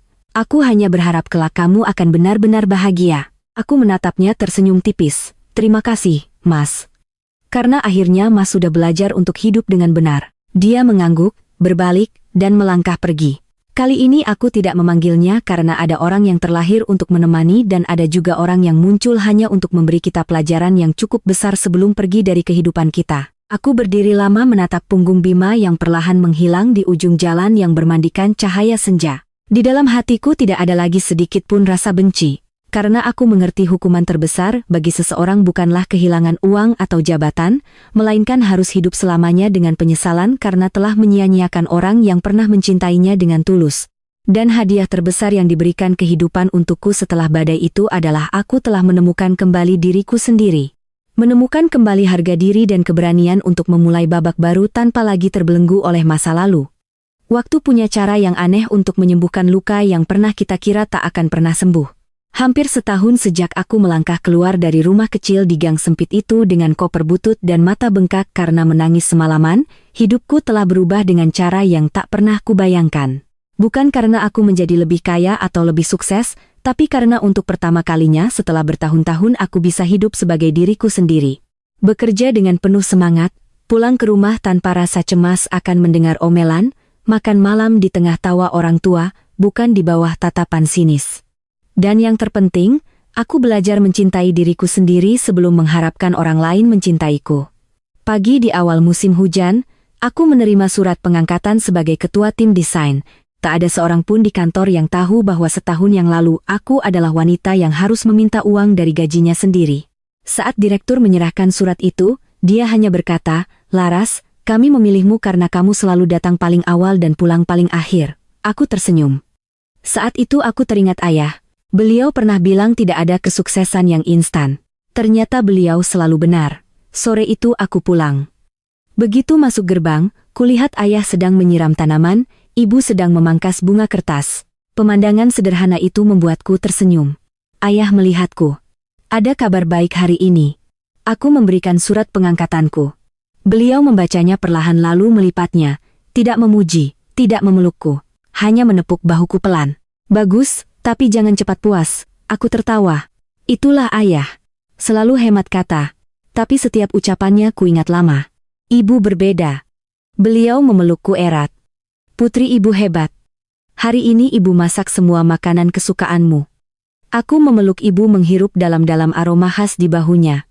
Setahun yang lalu kupikir pulang ke rumah adalah sebuah kegagalan. Sekarang aku mengerti. Keluarga bukanlah tempat untuk menang atau kalah. Keluarga adalah tempat di mana sejauh apapun kita tersesat, akan selalu ada yang membukakan pintu menunggu kita kembali.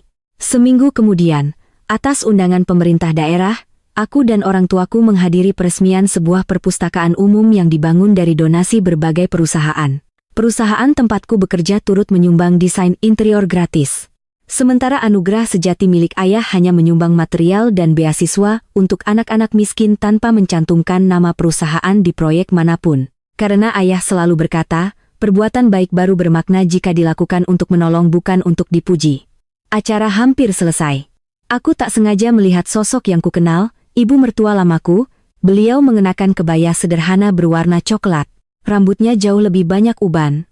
Di tangannya ada sebuah keranjang berisi makanan kecil. Mungkin beliau berjualan di sana. Saat melihatku, beliau tertegun, ragu sejenak, lalu perlahan mendekat. Laras, aku mengangguk pelan. Iya, Bu, beliau menunduk. Tak ada lagi kesombongan seperti dulu, suaranya serak. Ibu minta maaf. Setahun ini, setiap hari ibu berpikir, andai saja dulu ibu memperlakukanmu seperti anak sendiri, mungkin keluarga ini tidak akan hancur. Aku menatap wanita di hadapanku. Beliau tampak jauh lebih tua. Bukan lagi orang yang pernah membentakku di dapur sempit, bukan lagi orang yang selalu angkuh karena sedikit harta yang dimilikinya. Hidup akhirnya memberinya pelajaran yang tak bisa diajarkan oleh siapapun. Aku tersenyum tipis. Bu, saya harap ibu sehat selalu, yang lalu biarlah berlalu. Beliau menatapku, matanya memerah. Kamu memaafkan, ibu? Aku terdiam sejenak lalu menjawab lembut. Saya tidak lupa, tapi saya tidak mau membawa dendam seumur hidup. Memaafkan bukan untuk membuat orang lain lega, tapi untuk membuat diri sendiri damai. Beliau menangis. Kali ini aku tidak lagi merasa benci, hanya melihat seorang wanita tua yang menyesali pilihan-pilihan salahnya. Tepat saat itu, seorang pria mendekat dari kejauhan. Itu Bima. Dia mengenakan seragam kerja. Wajahnya legam terbakar matahari, tapi tatapannya jauh lebih tenang. Dia menunduk menyapa orang tuaku. Permisi, Om, Tante. Ayah mengangguk. Ibu juga tersenyum. Tak ada lagi ketegangan, tak ada lagi tatapan menyalahkan, hanya ada ketenangan dari orang-orang yang telah menerima dan menutup masa lalu. Bima menatapku. Proyek di sini dikerjakan oleh timku. Hari ini aku datang untuk serah terima. Aku tersenyum. Selamat. Ya. Dia mengangguk. Terima kasih. Aku dengar kamu naik jabatan. Aku ikut senang untukmu. Di antara kami tak ada lagi janji-janji, tak ada lagi air mata. Hanya ada rasa hormat untuk seseorang yang pernah singgah dalam hidup. Sebelum pergi, dia berhenti dan menatapku untuk terakhir kalinya. Laras, terima kasih. Kalau bukan karena semua yang telah terjadi, mungkin aku tidak akan pernah tahu bahwa seorang pria dinilai bukan dari berapa banyak uang yang ia hasilkan, tapi dari apakah ia berani membela orang yang ia cintai. Aku mengangguk pelan. Semoga kelak kamu bertemu seseorang dan tidak mengulangi kesalahan yang sama. Dia tersenyum. Senyum paling lega yang pernah kulihat lalu berbalik pergi. Kali ini kami berdua tidak menoleh lagi karena kami sama-sama tahu ada pintu yang baru benar-benar tertutup ketika keduanya sama-sama melangkah maju. Sore itu saat matahari perlahan terbenam, aku berjalan santai bersama ayah dan ibu di tepi danau. Anak-anak berlarian, orang-orang tua berolahraga, pasangan-pasangan muda bergandengan tangan. Aku tiba-tiba sadar hidup tidak pernah berutang maaf padaku, juga tidak pernah berjanji hanya akan memberikan hal-hal baik, tapi hidup selalu adil. Di balik setiap badai, selalu ada pelajaran yang membuat manusia lebih dewasa, lebih kuat, dan lebih menghargai hal-hal yang paling sederhana. Aku menatap langit yang biru cerah, tersenyum. Jika ada yang bertanya apa hal paling berharga yang kudapatkan setelah pernikahanku yang hancur, aku tidak akan mengatakan itu adalah karier, kekayaan, atau permintaan maaf yang terlambat. Melainkan aku telah belajar bahwa harga diri adalah sesuatu yang tidak boleh ditukar untuk mempertahankan sebuah hubungan. Karena cinta sejati hanya bisa ada jika dibangun di atas rasa hormat, pengertian, dan kebaikan dari kedua belah pihak. Dan seorang wanita sedalam apapun cintanya, harus selalu ingat. Hanya ketika ia tahu cara mencintai dirinya sendiri, barulah ia punya kekuatan untuk melewati segala badai dan tersenyum pada kehidupan. Sebelum menutup kisah ini, izinkan saya untuk tinggal sejenak bersama Anda, bukan untuk menghakimi benar dan salah, bukan pula untuk menilai siapa yang paling patut disalahkan. Karena jika kita melihat lebih dalam pada setiap takdir yang baru saja kita saksikan, kita akan sadar bahwa hidup tidak pernah hanya hitam dan putih. Orang yang salah tidak selalu sepenuhnya jahat dan orang yang benar tidak selalu sepenuhnya bahagia. Yang paling patut direnungkan adalah bagaimana setiap manusia memilih untuk berdamai dengan hatinya sendiri setelah semua badai berlalu. Ada yang karena sebersit keegoisan harus kehilangan seluruh keluarganya. Ada yang karena terlalu baik hati, rela menanggung luka sepanjang hidupnya. Ada pula yang baru mengerti saat rambutnya telah memutih bahwa ada permintaan maaf yang setulus apapun tak akan pernah bisa memutar kembali waktu. Hal yang paling membuat saya merenung setelah menceritakan kisah ini bukanlah perpisahan antara Larasati dan Bima, bukan pula kehancuran sebuah keluarga yang merasa dirinya selalu benar, melainkan rasa sesal atas hal-hal yang sebenarnya bisa saja berbeda hanya dengan sedikit kebaikan. Cukup dengan satu pembelaan di saat yang tepat. Satu kali mencoba mendengar alih-alih menuduh, satu genggaman tangan alih-alih kebisuan, satu ucapan terima kasih alih-alih kata-kata yang meremehkan. Mungkin akhir ceritanya tidak akan menjadi air mata penyesalan. Banyak tragedi dalam hidup tidak dimulai dari peristiwa besar, melainkan tumbuh dari hal-hal yang dianggap kecil. Begitu kecilnya hingga orang berpikir tak apa jika diabaikan. Padahal hal-hal kecil itulah yang menumpuk hari demi hari, bulan demi bulan, hingga menjadi jurang yang tak terseberangi. Mungkin setelah mendengar cerita ini, kita masing-masing akan bertanya pada diri sendiri. Sebuah pertanyaan sederhana, sudah berapa lama kita tidak mengucapkan terima kasih pada orang tua? Sudah berapa lama kita tidak benar-benar duduk untuk mendengarkan isi hati keluarga kita? Sudah berapa lama kita menganggap pengorbanan orang-orang yang menyayangi kita sebagai hal yang biasa saja? Manusia punya kebiasaan aneh, selalu menyimpan kelembutan untuk orang luar, tapi begitu mudah marah pada orang-orang terdekatnya. Kita bisa tersenyum pada orang asing, sabar pada rekan kerja, sopan pada pelanggan.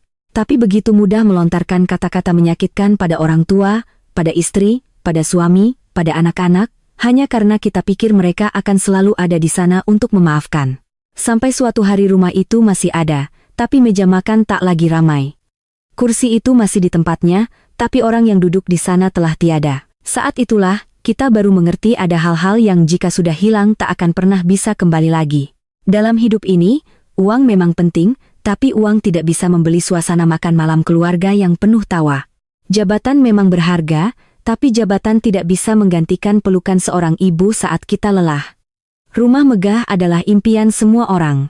Tapi jika di dalamnya hanya ada dingin, hanya ada caci maki dan persaingan, maka cepat atau lambat tempat itu hanya akan menjadi bangunan batu, bukan lagi sebuah rumah. Sebuah rumah baru benar-benar bermakna jika di dalamnya ada rasa hormat, ada kelapangan dada, dan ada orang-orang yang selalu siap berdiri di sisi kita di saat tersulit. Kisah tadi juga mengingatkan kita satu hal yang sangat penting untuk direnungkan. Dalam hubungan apapun, cinta tidak akan bisa bertahan tanpa perlindungan. Cinta bukan hanya janji saat bahagia, bukan pula hadiah mahal atau foto mesra di media sosial. Cinta terkadang hanyalah keberanian untuk maju dan berkata, jangan sakiti orang yang kucintai. Ada orang yang seumur hidup tidak pernah selingkuh, tapi mereka berselingkuh dengan kebisuan. Ada orang yang tidak pernah mengucapkan kata putus, tapi setiap hari membiarkan pasangannya menanggung sepi. Sikap abai terkadang lebih menyakitkan daripada kata-kata pedas, karena ia perlahan-lahan mendinginkan sebuah hati tanpa disadari. Dan jika Anda saat ini adalah seorang anak, mohon luangkan sedikit lebih banyak waktu untuk orang tua Anda. Jangan menunggu sukses baru berbakti. Jangan pula berpikir mengirim uang saja sudah cukup. Terkadang yang orang tua butuhkan bukanlah hadiah mahal, melainkan hanya sebuah telepon menanyakan kabar, acara makan bersama di akhir pekan, atau sekadar beberapa menit duduk di samping mereka mendengarkan cerita yang itu-itu saja. Saat kita muda, kita selalu berpikir orang tua akan selamanya ada di sana. Tapi waktu tidak menunggu siapapun. Setiap hari berlalu, rambut ayah semakin memutih, langkah ibu semakin melambat. Sampai pada satu titik, Apa yang kita kira masih punya banyak waktu, tiba-tiba menjadi sesuatu yang tak akan pernah bisa kita lakukan lagi. Jika Anda adalah orang tua, mohon belajarlah untuk mencintai anak dengan pengertian, bukan dengan paksaan. Tidak semua anak butuh jalan hidup yang sama, tidak semua kebahagiaan diukur dengan uang atau jabatan. Ada anak yang hanya butuh dipercaya. Ada anak yang hanya berharap sekali saja mendengar orang tuanya berkata, "Jalanilah hidupmu, nak, asalkan kamu menjadi orang baik, itu sudah cukup." Satu kalimat penyemangat di saat yang tepat terkadang bisa menjadi kekuatan bagi seseorang untuk bangkit setelah jatuh. Dan jika Anda adalah seorang menantu atau akan segera menikah, ingatlah bahwa tidak ada keluarga yang sempurna sejak awal. Setiap orang tumbuh di lingkungan yang berbeda, membawa kebiasaan dan cara berpikir yang berbeda. Yang membuat pernikahan bertahan bukanlah siapa yang menang, melainkan setiap hari belajar untuk saling mengalah selangkah, saling memahami sedikit lebih dalam, dan saling menghormati lebih dari kemarin. Tapi kesabaran juga perlu batas. Toleransi adalah sifat yang mulia, tapi kehilangan harga diri adalah hal yang sama sekali berbeda. Jangan karena takut menyakiti orang lain, kita melupakan perasaan kita sendiri. Seseorang yang tahu cara mencintai dirinya sendiri dengan benar, barulah bisa memberikan kebahagiaan jangka panjang bagi orang-orang di sekitarnya. Ada satu hal yang selalu saya yakini.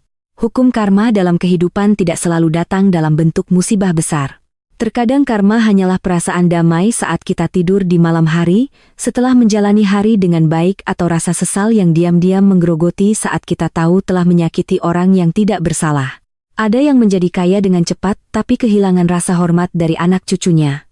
Ada yang hidup sederhana, tapi kemanaun ia pergi selalu disayangi. Pada akhirnya yang akan diingat orang lain dari kita bukanlah berapa banyak harta yang kita miliki, melainkan bagaimana cara kita memperlakukan mereka saat masih ada kesempatan. Jika kisah hari ini memberikan sedikit perasaan bagi Anda, saya hanya berharap setelah ini kita masing-masing akan melakukan satu hal kecil yang bermakna. Mungkin menelepon orang tua, mungkin memeluk pasangan kita sedikit lebih erat, mungkin meminta maaf pada seseorang yang pernah kita sakiti, atau mungkin hanya tersenyum pada seseorang yang sangat butuh dukungan. Jangan remehkan hal-hal kecil, karena hal-hal kecil itulah yang diam-diam membangun sebuah kehidupan yang bahagia. Hidup ini tidak sepanjang yang kita kira. Hari ini masih bisa duduk bersama, besok belum tentu masih berjodoh untuk bertemu. Maka daripada menyimpan persaingan, keegoisan, dan hal-hal yang tidak penting, belajarlah untuk lebih banyak mengucapkan kata-kata kasih sayang selagi masih bisa. Ucapan terima kasih hari ini akan selalu lebih bermakna daripada karangan bunga di hari esok. Genggaman tangan saat ini akan selalu lebih hangat daripada air mata penyesalan ketika semua sudah terlambat. Larasati telah keluar dari hari-hari kelamnya untuk menemukan kembali dirinya. Bima harus membayar mahal dengan kehilangan untuk belajar menjadi dewasa. Sang ibu mertua pun baru benar-benar mengerti arti keluarga saat semua keangkuhannya telah sirna. Setiap tokoh membawa pelajaran masing-masing, tapi semuanya bertemu di satu titik. Manusia baru benar-benar bahagia jika tahu cara hidup dengan kebaikan hati. Kebaikan hati tidak membuat kita kaya seketika, juga tidak membuat semua jalan menjadi mulus. Tapi ia akan membantu kita untuk selalu bisa tegak di hadapan nurani kita sendiri dan meninggalkan di hati orang lain sebuah rasa hormat yang tak tergantikan. Terima kasih telah sabar menemani saya hingga akhir cerita ini. Semoga saat berpisah kita masing-masing tidak hanya membawa sebuah cerita untuk diingat, tapi juga membawa sedikit cinta untuk keluarga, sedikit kelapangan dada untuk orang di sekitar, sedikit kekuatan untuk membela yang benar, dan sedikit kebaikan untuk ditabur dalam kehidupan. Karena siapa tahu hal yang terlihat kecil itu akan menjadi cahaya yang menghangatkan sebuah hati di saat yang paling ia butuhkan.